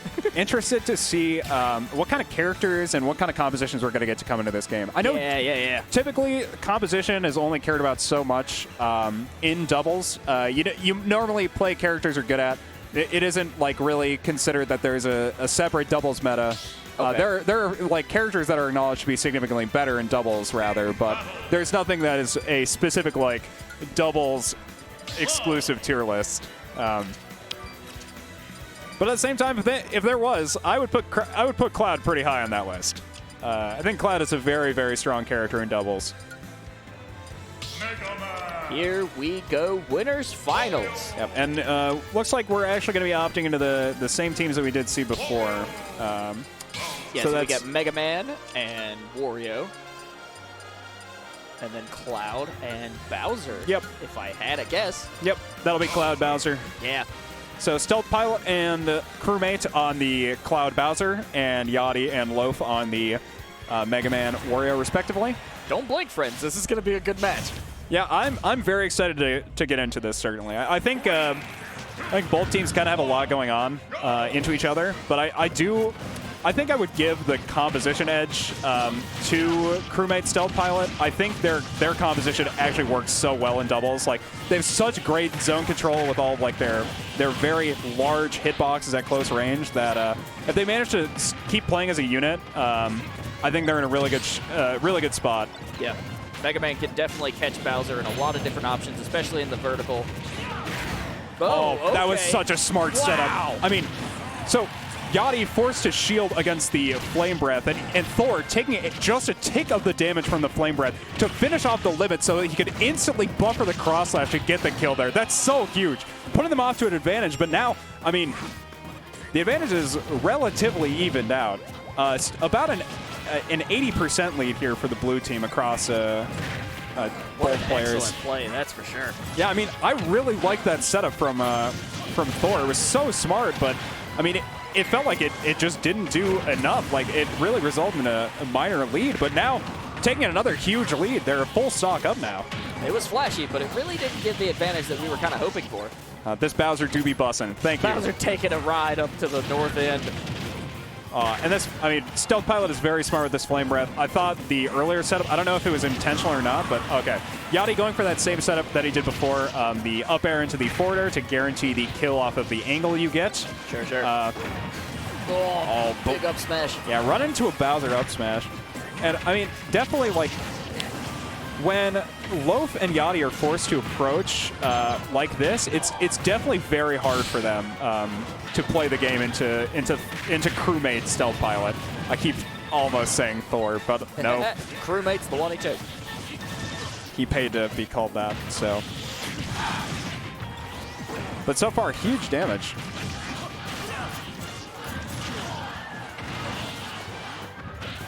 Oh my goodness. This is just a huge combo and low ceiling that stock. They're both on last stock here for blue team, and that was so massive. What a huge turn. And I was saying that earlier. Now that waft, such a massive tool of being able to take these games in a favor of Wario. And now, I mean, both players on red team had very high percents, and just Thor on high percent for blue team, and he's done so. It's a 2v1 here for Stealth Pilot, and he's got a 130% Wario and a fresh Mega Man to go through. All right, going for the safe landing. Yati's ledge trap, just opting for the Leaf Blade. Leaf Blade to cover ledge, and then he walks back just at the end of invincibility, which is very smart. Oh, unable to recover there, and that's the first game here. Oh, I'm sorry, yes. Mr. the Great Dro in chat. I am so sorry, yes. But Crewmate is Thor. Thor paid money to be called Crewmate this bracket. So we get to call him Crewmate. He get to be looking sussy on stream. And I mean, in that first game, definitely a lot of sus stuff happening. That was such a close game. So many small instances of going one player's way or the other that it just ended up being this is the best stream. Stop this. Just ended up blowing over in the direction of red team.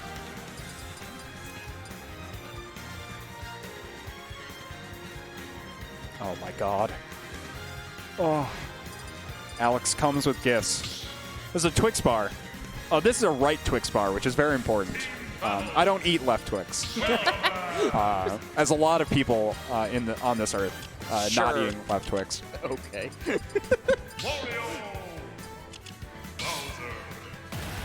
All right, so we have Loaf and Yati taking that first game, going into game 2. No character chains ups. Extremely back and forth the entire time, and opting for the Hollow Bastion. Let's see where... Wow, no fear with the back air to start that off from crewmate. Just taking Wario off that motorcycle and being like, you know what? Just slap him off. Today. Got some E3X bros in the trap. It's huge. And he's definitely going to need all the support he can get to overcome this obstacle. Oh, huge damage from that setup. The Flame Breath doing, I mean, massive percent. Every time the screen flashes blue, a part of me dies. Oh, it's but always a scary situation. I mean, Cloud, that's so unfortunate. Losing that first stock just off of a rough recovery angle. Oh, another rough recovery angle here from Yellow Team, but this one straight punished by Yati. And both, I mean, these players punishing into 1v1s, and it doesn't seem like they're, you know, they're content to leave the 1v1s.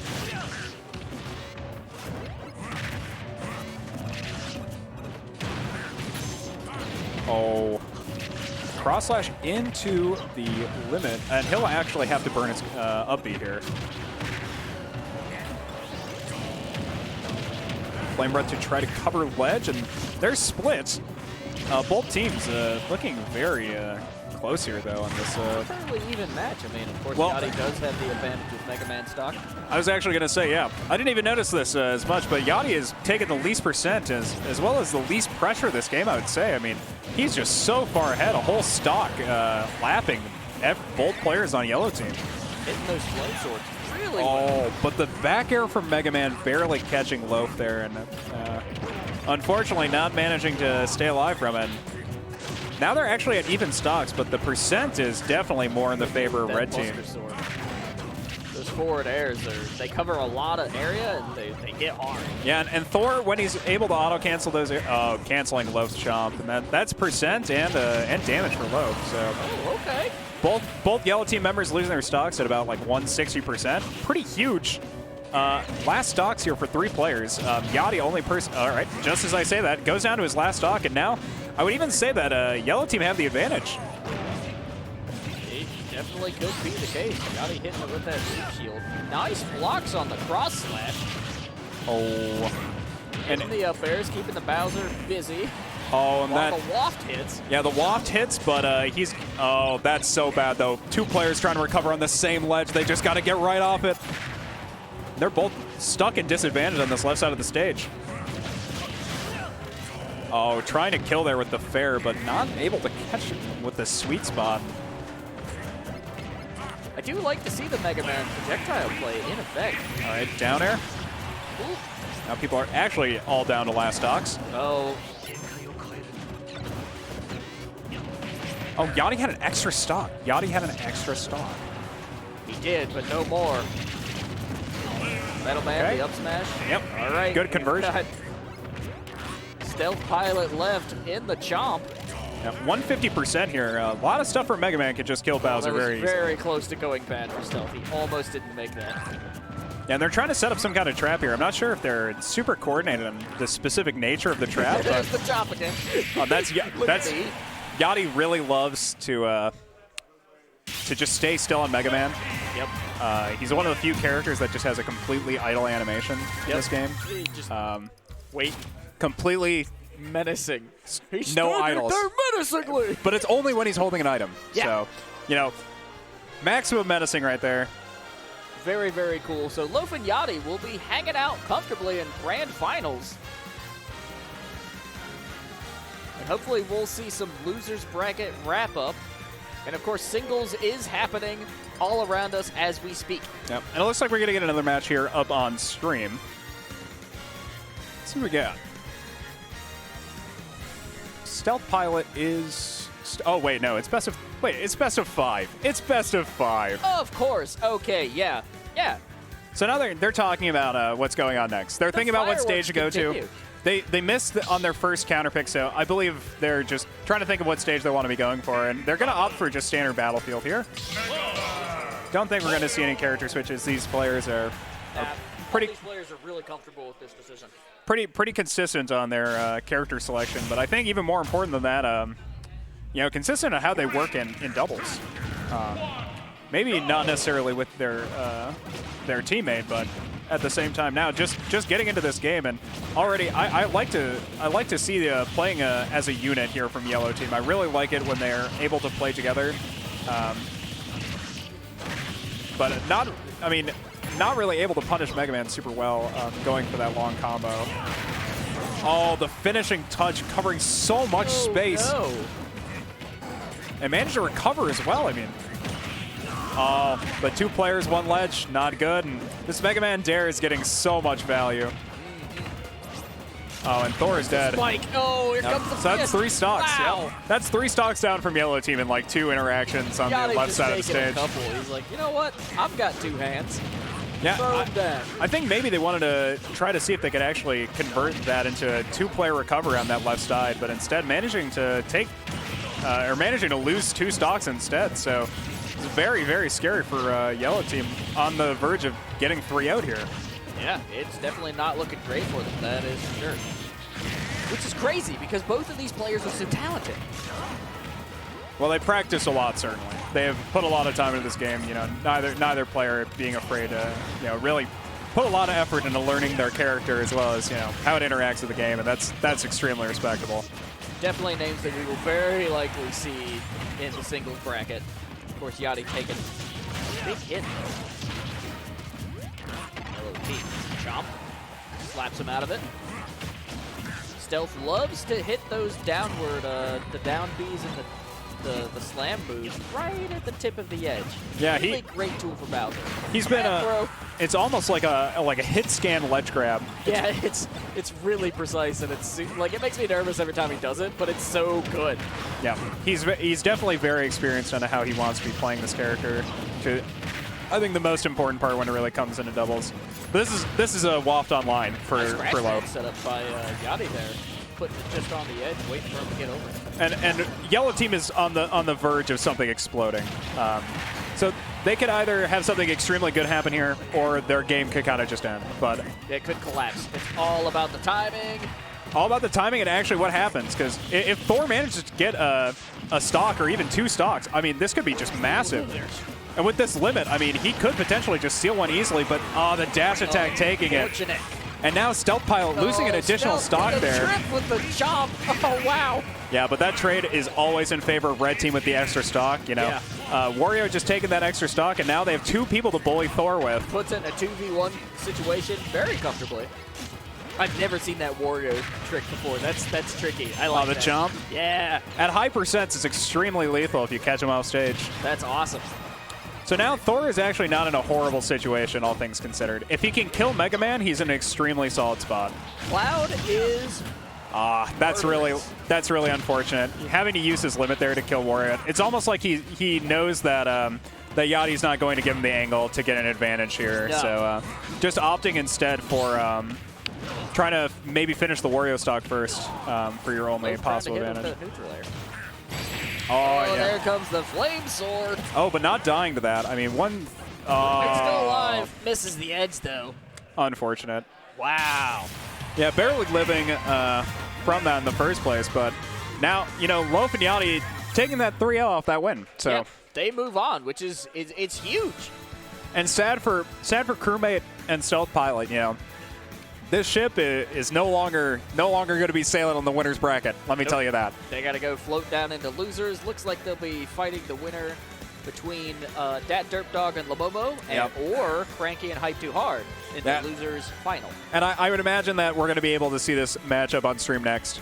I would absolutely love to see Cranky back up here. Yeah, Cranky's super fun. Like, that team is really, really solid, and some of the combos they throw out are just awesome. Well, I almost think he could opt into going for the Ganon again.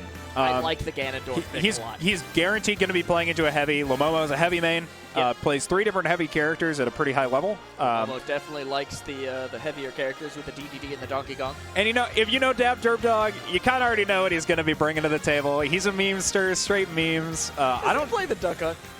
No, that was Salty Doge, the Duck Hunt who was shut up to the tournament a while ago.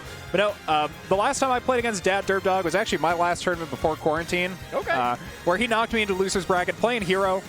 Okay. Which he is an extremely good hero player. He's very smart. I know Tac Tio for this tournament, as well as a pretty well-known name in the scene, I would say. Talks Derp up a lot about his hero play. Not necessarily that it's good, but that he's a straight memester, which is awesome. But personally, I'm definitely very interested to see what they're going to be bringing to the table. We haven't gotten to see Derp at all on stream yet. No, unfortunately. But they're going to be getting into this match pretty soon, and so we're naturally, if we're going into this cranky hype too hard, they'll probably be bringing Meta Knight Falco. I would say, yeah. While Dad Derp Dog and Lamomo, I'd imagine they could be going for something a little bit like a more of a slower composition, going for maybe like a DDD hero.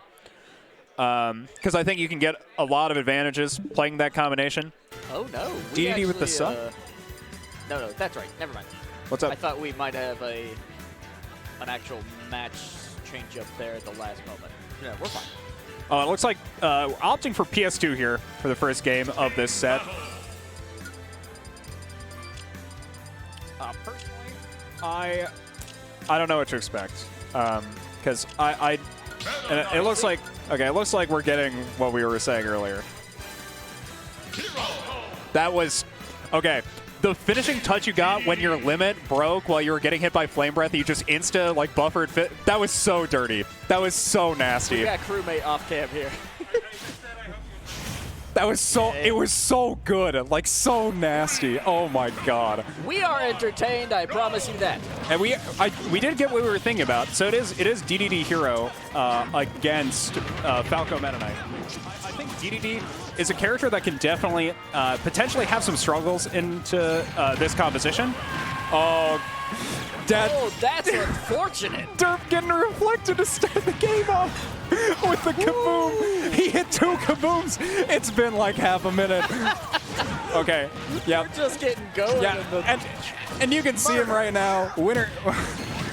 Winner's champion or king, clearly what his name meaning. Already going for the hocus pocus and getting the enlarge. Snooze. Call an ambulance, but not for me. And this game is just wacky. This is so wacky. Green team has the advantage though. Yeah, it's a lot of things are happening, but it's pretty hard to follow. But okay, that is the third kaboom. Well, third kaboom here from Dad Derp Dog. I mean, he's done like 80%. And that's a crit. Bring him back into the game here. I mean, I love watching Hero. This character is so funny. Craigie hitting that up B right at the top of the stage where he wants to be. Lamomo coming back with the down throw. And so far, I mean, I'm really looking at how, that's another. Here it comes. And that kills at 60. That's so huge. I mean, that practically brings them back in this game. What is happening? It's Hero, man. It's Hero, man. This is straight up a Hero game. Like, Derp is he's pressing all his buttons. He's pressing all his buttons. And they're even now. They're even. The spells from this player. I mean, he has such great AoE damage. Oh, and they're holding each other's back so well. Welcome to the spelling bee where the reigning champ is Hero. Wow. Yeah, listen, this man definitely passes his reading comprehension. That's a 4th kaboom. And now, I mean, they're actually almost at the advantage. They're about 11% off from being an advantage. This match is almost over with. But of course, we're definitely. Oh, wow! A major misstep from Derp. Very unfortunate. Cranky and Hype Too Hard looking to capitalize, even though we've seen a lot of explosive plays. I really am afraid to say this, but this could be the 2v1 that actually goes in the way of the one. Is this the one? This definitely could be. He's playing a character. Oh, he's out of mana, though. If he's able to get mana here, or develop a decent pool of mana, I think he's in a good spot. But I know Hype Too Hard really doesn't want to approach here, giving up this stock for Falco. It still could go either way. The Flame Slash taking that. Situation. It's a 1v1. Dad Derp Dog has done so much this game. This guy has been playing Bookworm Adventures instead of Smash Bros. Like, holy gets it with the snooze. The snooze, see ya! Oh, no! Oh, managed to recover, though. Very nice recovery. But almost catching him slipping, going for another snooze. Oh, trying to go for the drag down bear. But this is very high stress for Cranky. Oh, another snooze. Here it comes. Snooze being lined up. Oh, another kaboom. And there's an RNG component to this character. We've seen so many kabooms come out. Another zoom, and he's back on stage. He's back. I mean, Derp is just, I mean, he's reading so much. What a match. He is just constantly opening this menu, looking for whatever kind of value he can get. And on this last stock, he's really going to need some crazy value. Oh, he's on an MP, though. Almost. Oh, oh no. huge. No. Cranky takes it. Cranky barely managing to clutch that, but that was almost the first 2v1 we've seen go in favor of the that one. Was really exciting. God, Dad Derp Dog. I mean, that game was that was a game filled with so many narratives. Constantly looking at that menu, looking for value. And I mean, most of the time it was working out, but at the end of the day, like, he started the game off getting killed by a reflected kaboom. Yeah. And ended up killing his partner as well. So that's rough. Yeah. I think Hero has a lot of really high variance, like you were saying, in not even just singles matches, but doubles. It's super, super high variance. So even putting yourself in an extreme disadvantage by accidentally killing your partner or killing yourself. So that's the name of the game when you're throwing out those big AoEs. Going to the second game, I would definitely expect for them to be playing a lot more composed. They may have left a player behind. I don't know if Red Team got their full pick. No, they did. Everything's fine. Okay. I was like, uh-oh. Here we go. Back at it again. Green Team really stepping forward and trying to get those big hits. And this Hocus Pocus going very wrong for Derp. He got the slowdown.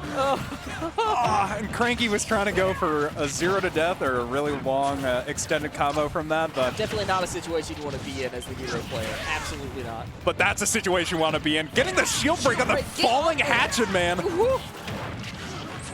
And, I mean, Dad Derp Dog, he's pulling out all of the letters today. All of the values in that bar. This is just nuts. Definitely took a bunch of literature classes. Oh, accelerate here. On either end off the stage. Bringing things back together, hitting the snooze. Here comes the smash. Oh, and that down tilt ends up setting you in the high too hard, tried to get him out of way. there, but it just wasn't fast enough. High too hard. Oh, what a sneaky, very good throw from Cranky. And ends up putting, and another snooze. Another snooze. I mean, Dad Derp Dog, kaboom on tap. Yeah, I mean, Derp knows what he wants. Really, really knows what he wants. Like, the snooze, the kaboom, this flame splash, all so powerful at sealing stocks for him. It's all so good. Hero, definitely a character that's a lot of fun to watch. Obviously, he's playing the Dragon Quest VIII, which is a fan favorite. True. Oh, no. I mean, that's like the 4th snooze he's hit this game. Oh, but the snooze gets reflected. It gets reflected, and it's not a great situation for Dad Derp Dog. So far, I mean, losing a stock to it. Getting great value, though, from this reflector on Falco. Normally, not necessarily the first thing you think about it in terms of Falco's tools, but Falco's reflect is coming in clutch. Oh, almost getting shield broken again, though. That could have been very, very scary. The shield breaks are always in a bad situation. Lamomo accidentally doing the 4th, though, on Dad Derp. Lots of things happening. This is just like a straight fiesta on this side of the stage. It's such a fast-paced match. Like, this is a really exciting, high-energy matchup that I didn't expect going into this. And I think if Green Team is able to pressure the hero, so he's not able to get value from his menu, I think they're in a lot better of a spot. But even now, they have their stock lead. But it's kind of up to Derp to be able to bring this back. And already taking a stock there. Quick snooze into a kill confirm with the F smash. Lamomo looking to catch that Cranky off guard. He hits him with the throw. It could still go either way, man. It's like barely dropping it from the up B. That's so unfortunate for Green Team. Hype too hard. Getting the DDD in the air. Oh, okay. And managing to trade that off. So that's last stock here for Derp. Yeah. Oh, big kaboom, though. And another snooze. He's dead. See ya. So this is the last stock for all players here in the second game. Oh, another snooze. I mean, that's 6 snoozes at least. 7 if you count the one he got hit by. Go the heck to sleep. This hero is dangerous. This hero is trying to catch you sleeping. He's trying to make you sleep. So forward smash. Ooh, I love when Cranky lands these up Bs. Oh, and that kaboom. Okay, green team. Yeah, that kaboom killing Falco and DDD there. So unfortunate for Derp. Wow, Lomomo and Dat Dog really putting on an impressive game, though. Like, every single match we've seen so far, it could have went their way. Yeah, just a couple missteps. I definitely think so, but I don't think it's Cranky and Hype Too Hard that are the people who are edging it out as much as Derp is kind of edging himself out. Yeah. I mean, these kabooms are really not working in his favor. Right. I mean, don't get me wrong. The fact that he does just pull like 5 kabooms across like, 3 minutes of gameplay, and sure, it ends up looking very good at the start. That's one thing, but killing his partner with kaboom twice across 2 games so far. That's really not a spot you want to be in, and he's a big DDD is a big body character, so unfortunately he gets in the way. Yeah, especially with these big AoEs. So I personally would like to see not a Fiesta this game. I would love to see it. It's a smaller stage though. So. Yeah, they're not going for what I want. This is going to be a cluster cuss if I ever did see. And yep, that's exactly the situation we're getting in here tonight. Yeah, so far, I mean, pretty minor percent lead here for Green Team, I would say. Oh, that flame smash. I mean, Derp has like options he really likes to go for. Options he knows like how they work specifically, or options he just knows are very good for heroes. Stuff like the accelerate, the oomph, psych up, or other options like the flame slash. We've been seeing him use it so much. And even kaboom, although kaboom is just very strong in general. Almost got a shield break. So he's got flame slash there, but ends up killing Lomomo off that. Unfortunate. I mean, Derp definitely needs to be reading the room more than reading the menu. Definitely, like, it's a dangerous spot for Lomomo to be in, just next to this machine. Yeah, very much. Oh, but just as I say that, Red Team taking a pretty substantial advantage in this game. 1 stock lead here, but Cranky taking it right away with this neutral B. I love watching Cranky's Meta Knight. He's so willing to go deep to get these sweet spot neutral Bs because he knows he's able to recover with the additional when you're up damage. high when you're on the receiving end of a Cranky combo. That up B is dangerous, and I think that's something that our red team could be capitalizing a little more because obviously that does leave Cranky open. Yeah, I mean, personally, I think it's just very difficult for, them to actually get close to punish what Cranky wants to do. The characters don't... Unfortunately, taking a bad stock. Oh, huge. Dog taking a dive as well. Yeah, and just after they had taken the advantage, they're now in an extreme disadvantage. I mean, 3 stock advantage here for Green Team. We've been super excited about the red team, but man, Green Team is just putting in the work. Well, I personally... stay in this bracket. Listen, I don't want to say anything. Because I've been so happy to see Cranky play this well. Like he's been looking great this bracket so far. Cranky's Meta Knight is real good. Like he's been such an important part of their team winning games that like I can definitely understand why they're winning this game. Here comes well, maybe not the setup, but there's a forward smash trap. Yep. See ya later.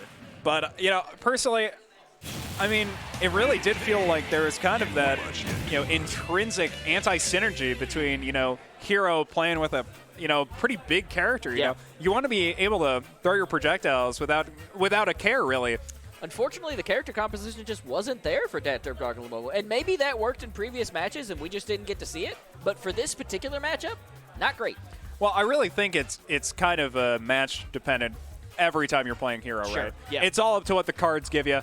And unfortunately, in this set, I mean, the cards gave the Hero a lot of options, but unfortunately, those options ended up just kind of leading to Lomomo dying. So believed in the heart of the cards, but didn't get a full Exodia. Yeah, needed to read a little bit more, less of the menu. But now we got another team out of this bracket. Yep. So Derp Dog and Lomomo out of the bracket. Unfortunate, I'd say. Cranky and Hype Too Hard will move on to play Crewmate and Stealth Pilot. I was going to say, unfortunate, unless in me, baby, because I'm so hyped to get to see the run back. Crewmate and Stealth Pilot here against Cranky and Hype Too Hard. And I really want to see Cranky play Ganondorf, he played it against Stealth Pilot in the singles bracket last week, and it looked pretty good. He got 2-0'd, but it was very close every game. Yeah. And he showed it off against Winrow, and it was looking very good in this composition as well with the Falco. Stealth Pilot, definitely a favorite of mine, again, because I just like Bowser, and I love watching heavy players. And so that's another reason why I really enjoy watching Lamomo, because these are my boys. We roll in with them big muscles, and it's super fun to watch. And now we're going to get into definitely a very exciting set to watch, I think. I mean, think so. Thor and Stealth Pilot are two extremely good players. I think Thor has been playing very well today. Thor. Crewmate has been playing very well today. We had the opportunity to talk Crewmate before where I basically said how good he was because of the finishing touches he was getting. He is so good because of the finishing touches he is getting. It is stupid how good he is. You like those things I was doing back then? We're like, yeah, we did. Like, sometimes I want to know if what he does is intentional, because some of the decisions that Crewmate has made in this bracket that we've gotten to see on stream are so incredibly smart. Yeah.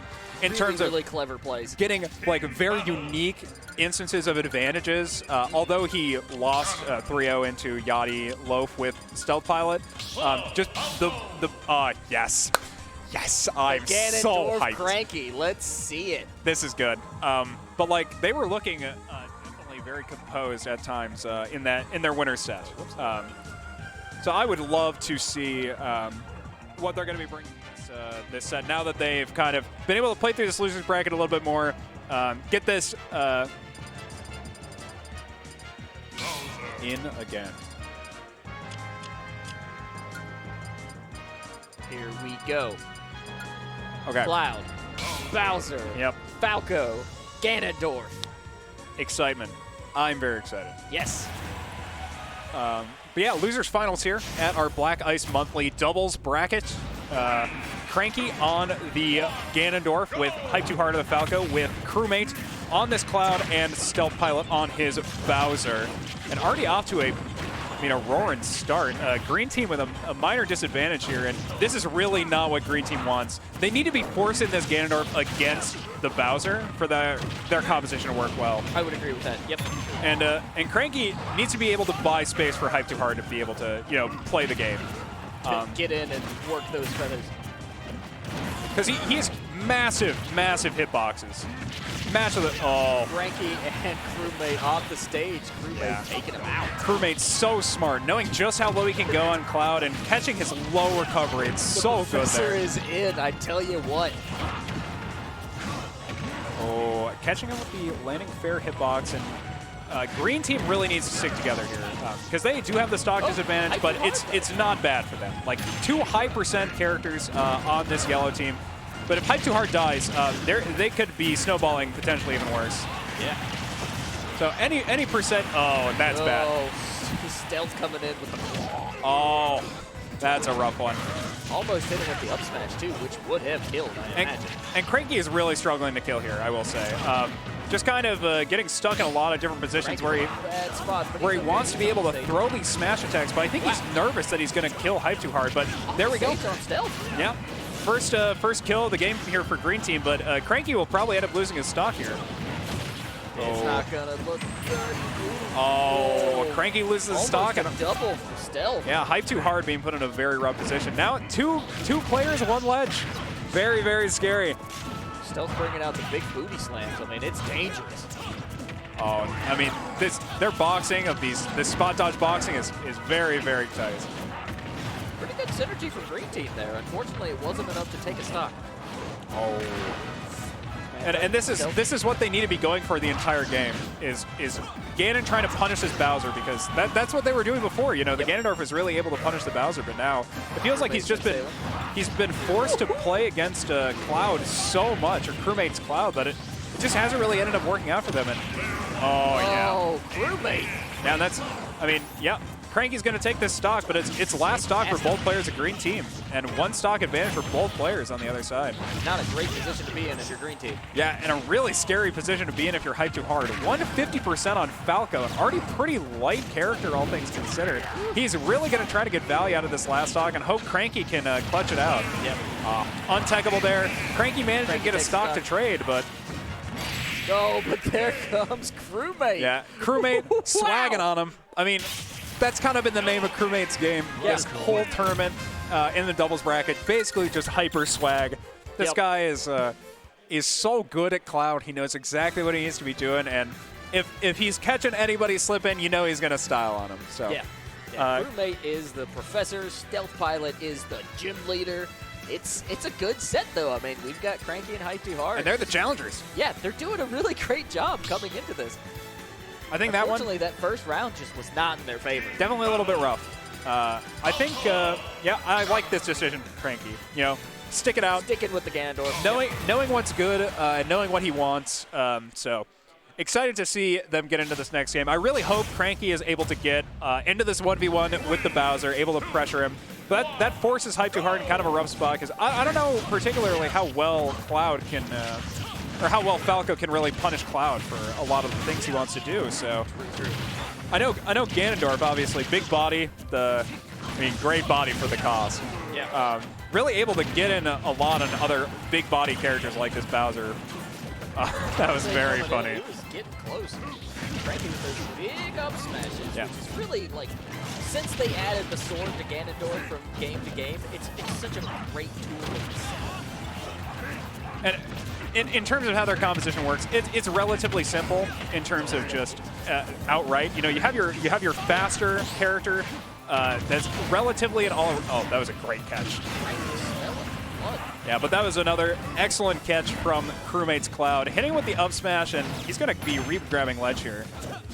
But opting for the instant get-up attack, and Hype Too Hard is in a very hard position on the other side of the stage.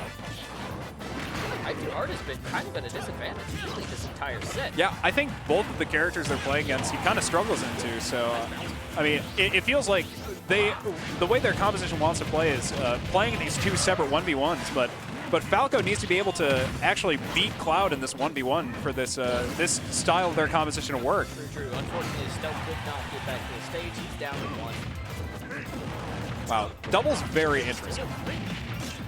Yeah, I mean, Crewmate has been looking so clean this entire bracket, getting caught on the get-up attack there, but it would be great to see Cranky and Hype Too Hard take this game. Really unfortunate SD there off the ledge trump. Oh, okay. That was a full charge Ganondorf of smash, taking that stock, and now we're all at last stock here in this second game. Oh, there comes Crewmate though. Crewmate, that was a really, I mean, Ganondorf has no hops. that was so swag. Like, I don't want to say it like that, but that was so cool. Like, Hype Too Hard in a rough spot facing these two titans, but he could actually clutch it out, and it would be very impressive.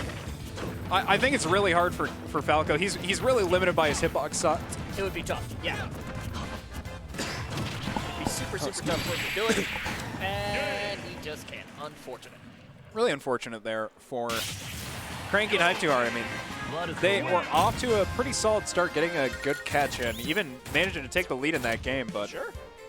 unfortunately, Crewmate and Stealth Pilot just running the gamut. yeah, looking really great, and really looking to play against Loaf and Yati again in that grand finals. Oh, this is funny. I like this. So instead, Crewmate, previously swagging on him with his best character, Cloud, has now opted to also be playing Ganondorf. So now we have a double Ganon game. So this is a very scary game to not be a heavy character in. Because you got three heavy characters just putting each other in the bounce house, and you got Falco. And if Falco takes too many trades from either heavy character, he will die much faster. True. Still in a very similar situation all around. Oh, but Cranky off the stage, looking to get kind of brave, but it's not going to be enough. Yeah, Cranky trying to get the reverse up air to try to finish the edge guard on the Bowser, but instead only succeeding at losing his own stock. But, I mean, now they're in such a huge advantage here. I mean, Hype Too Hard has been playing this so well. Cranky holding so much pressure from this double heavy composition that Hype Too Hard is at 26% on his first stock. Just as I say that, though, down throw. 50% on that, and Cranky is getting put under a lot of pressure. Crewmate definitely showing that, you know what, I've got a Ganondorf too, man. Oh, I mean, Crewmate is definitely no slouch. Yep, the nice setup and the spike. Yeah, I mean, It's just all Team Yellow now. I mean, 2 stocks of advantage here. I thought we were playing Smash Bros, not Haiku. That's not a game. Did you get it? It's volleyball. It's called volleyball. Oh my goodness. Shoutouts to my sports anime homies. It's hype, man. It's super fun. You don't play Haiku, you play volleyball. Yeah. I will not have this conversation. Perry, keeping it real. And so keeping it low with those double fists. And I mean, Green Team has managed to really tighten this up. It's 3 stocks for both teams, but about a 30% lead for Yellow Team. I think Crewmate's kind of under the pressure of picking that Ganondorf over his Cloud. Well, I think up 2-0, you know, you can definitely afford to feel the pressure at least a little bit, but I think so far it's really just been hyped too hard.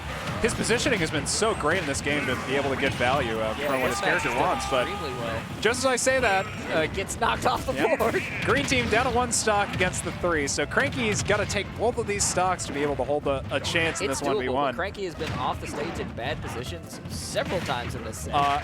I do want to say, I think Stealth Pilot might have actually thought that the other Ganondorf was on his team, because he did go for a team combo with that back throw. True, true. But not gonna be enough. Yep.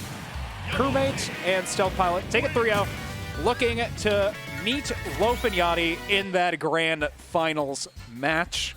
And I'm excited. Again, because they were just in winner's final with them. Yeah, I'm excited, because we have a chance at 2 very exciting things. So we could either have Crewmate and Stealth Pilot take 2 sets against Loaf and Yati, or we have the potential to get a 60 this bracket, which is very humorous if you're aware.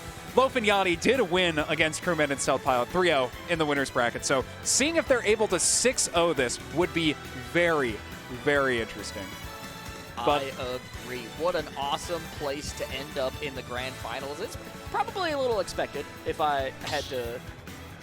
Looking at everything, I mean, obviously... literally was expected, yes. Yeah. From the seeding of the event, this is our 1 and 2 seed. Yeah, so it just makes perfect order. sense that this is where we ended up. But I gotta say, a lot of these players have some really good turnouts. In, like, team synergy, making sure they hit those combos. Like, again, there's stuff we didn't see.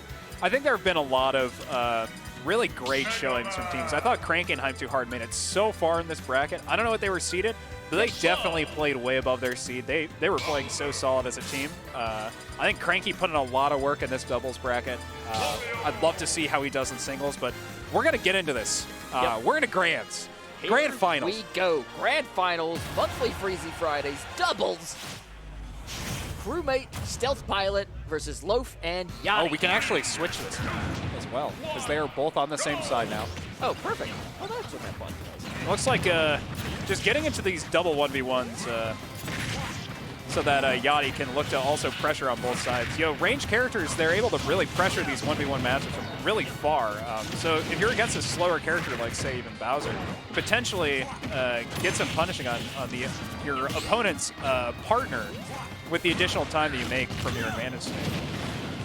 Definitely a lot of action on the right side of the stage. Yeah, so far, I mean, it's looking Yellow Team advantage. Just We're that one. yeah, it's not a whole lot of like projectiles going on. They're really just trading this ledge back and forth. Yep. Big uppercut. Yeah. Huge up tilt there from Yati, taking that first stock in our grand finals, and Thor managed to recover there and almost taking that stock from Yati. But so far, I mean, this is definitely going very well for Red Team, and Yati even managing to live from another Sparks there.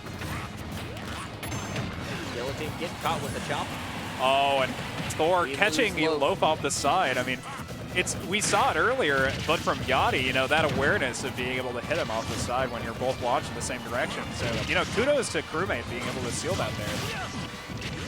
But now, we're still looking at a slight advantage for Red Team, but just as I say that, Yati loses his first stock, and it's 2 high percentage players for Yellow Team, but they do have a stock lead here. And of course, that rage is in effect. You see some big hits. 2 players, 1 ledge, though. There comes Yati. Oh, see ya. They're not happy on this ledge. 1 stock lead now for the Red Team, and this is looking very, very scary. They're really able to hold a lot of pressure if you're forced to walk into Mega Man, but evening up the stocks now, this is a full 3 apiece. love to see the side B from Stealth. Definitely one of the best tools in Bowser's kit to and you cap out stock. But you hate to see that. Thor ends up SDing. Yeah, unfortunate. When you're stuck in those kinds of ledge positionings, especially the character with kind of a lackluster recovery like Cloud, you can definitely manage to get kind of, potentially caught slipping. Just very surprised to see Thor die like that. Red team, of course, in a slight advantage with Yati and stock. I'd even say a pretty huge advantage. Ooh, massive uppercut. advantage. Now we're in a situation. I mean, Thor before all alone. 150% for Bowser, and they're kind of looking down one free stock with this waft. So it's under the projectile with the slide. That was pretty sick. But unfortunately, trying to recover, and that's a great angle. We got crewmate in a bad position. And he made his way back into the center of the stage, though. Like I said before, this waft is very scary for crewmate. Playing it safe with the lemons, hitting them off the side. That'll be game 1. Wow, they won't even need to use the waft. I mean, 3 stocks left for Yati and Loaf. Definitely very commanding there. So I'm interested in seeing how Stealth Pilot and Crewmate come back from this. I agree. Because they did get 3-0 in Winners Finals. So they had already tried some of their newer solutions.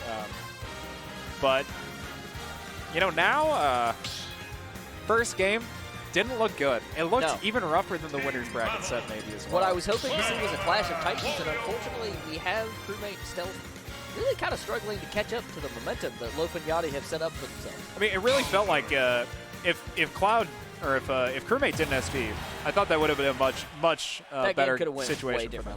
Yeah, but woulda, coulda, shoulda. Now we've come to game 2. Yep. And we're going to see if he manages to keep all his stocks this game, but already starting off with a command grab onto Crewmate. Cloud. On trading back, I mean, feeling like a pasta. Oh, and Thor put in a very rough position to start this game off. 99%, and not even opting to use his limit for recovery. Yati rotates over the Stealth. Caught in the fire, gets out of the way. That could have been Could have been absolutely massive, but now, I mean, they actually had a relatively even percentage, but just as I said, this is very hard for Thor. He's got to recover from here, but the aerials of Mega Man are so dangerous. Yeah, I mean, that back air especially, I mean, it kills so easily off the side. It's a very large set of hitboxes, but, I mean, massive percent from all remaining characters on 3 stocks, so I wouldn't be surprised if this becomes a more even game very, very fast for Yellow Team. It's all about our Yellow Team really kind of sticking to their guns and not making those detrimental mistakes. And unfortunately, I mean, Cloud has such a limited recovery. Yeah, Cloud, such a limited recovery, and really can get heavily exploited by both of the characters on the red team. Bad situation, Jazz, but Crewmate does take a stock admirably. Definitely trying to reduce those numbers just a little bit. Crewmate, of course, playing Cloud. Hitting hard, Stealth catches him. That was the dash reverse up tilt to get the strong part of that hitbox. Very smart. But now, down to 3 stocks apiece. Arguably advantage here for Crewmate Stealth Pilot actually with the stock distribution, but Loaf has been really great at staying safe in, or rather against this specific composition. So yeah, I'd like to see if they can take the stock away from Loaf before Crewmate loses another stock. But I mean, obviously, if you're the red team, kind of the target right now is Crewmate. Just get him off, and then just be done with it, right? So they no, put it into a 2v1 it is not. situation? No, so in these kinds of situations, because if you kill Crewmate, he gets the free stock. On these kinds of situations, you want to kill the lower base percent person so that you're able to force the person at a higher percent to not be able to have that additional stock. Oh, great conversion. Metal Blade into the Raw Bear, and now we're on last stock here. No, and trying to trade, but I mean, Mega Man recovers from there, and that's just no good. So Loaf and Yati looking to take this second game at the doubles grand finals. Yeah, and that Cloud can't recover from there, I believe. Yeah. Nope. See you later. One back air from Mega Man off stage is just enough, even at lower percents, to set Cloud at a slight angle, which means even a breath, a slight gust of wind. Cloud Mega Man's gone. got it. He's got the leaves. He's got the wind. Yeah, he really does. And now we're going to be moving into this game 3 of our, you know, potentially our last game. They could complete the 60 here. You know, opt for the same characters again, all around. So I really want to see Crewmate and Stealth Pilot mount something massive here. This would be incredible to see them come back in this set. So we're into it. Game 3. Already starting off, I mean, relatively even percent being traded, but Cloud being a disadvantage is very scary. You really just, it feels like in doubles, the best thing you can do is keep Cloud safe. Give him time to charge his limit, give him time to only be limit Cloud in your sets. But, I mean, so far, just playing these isolated 1v1s and Loaf playing extremely well into this Cloud.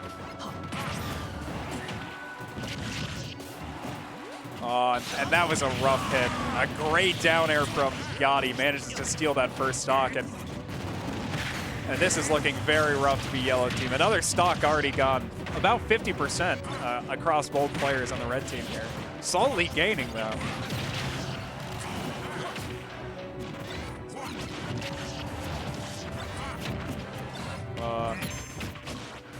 So far, still a huge advantage for red team. Still, yellow team unable to take a stock, even with the low limit cross slash. An option Thor has really liked going for in this bracket. But that F-tilt will take their first stock, and it's 5 stocks to now 3 for yellow team.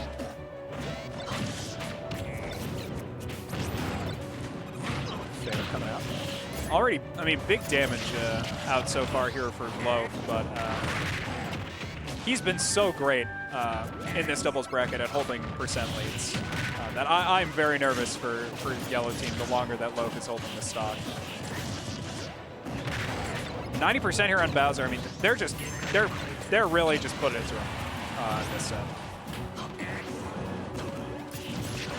Ledge Trump with the bear, pressuring with the down air so that he's forced to grab the ledge before he pressures with the bear.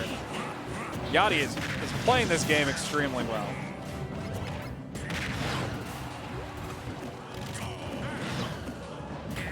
I'm interested to see if they go for some kind of waft setup here. They're really far ahead in this potential last game of this doubles bracket, but I haven't really seen them go for any major wafting setups before.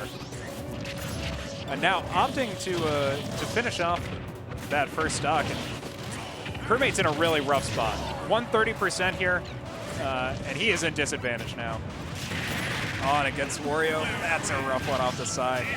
Now, 4 stocks to 1 here for, oh, and there's the waft. That's the end of the bracket. Yep, so Loaf and Yati taking that 3-0 in finals, so completing the 60 against Crewmate and Stealth Pilot. Huge win for them. Winning the first bracket they've attended at Black Ice here as a doubles team, as well as just individuals. So big kudos to them, and for Stealth Pilot and Crewmate. Really great performance throughout this bracket. The finals were definitely a little bit rougher, but still a lot of sets to be happy about and a lot of things to look at in terms of improvement for doubles gameplay. But I was really happy with how this doubles bracket went. Alex is currently taking some pictures to commemorate our first Freezie Fridays Monthly tournament, the first bracket of that tournament ending in the form of the doubles bracket. So kudos to all of our participants as well. We couldn't have this event if you didn't come out and support us. So thank you very much for everyone watching the stream, in the game, or in the venue. Thank you so much for showing up. It means literally the world to everyone here at Black Ice.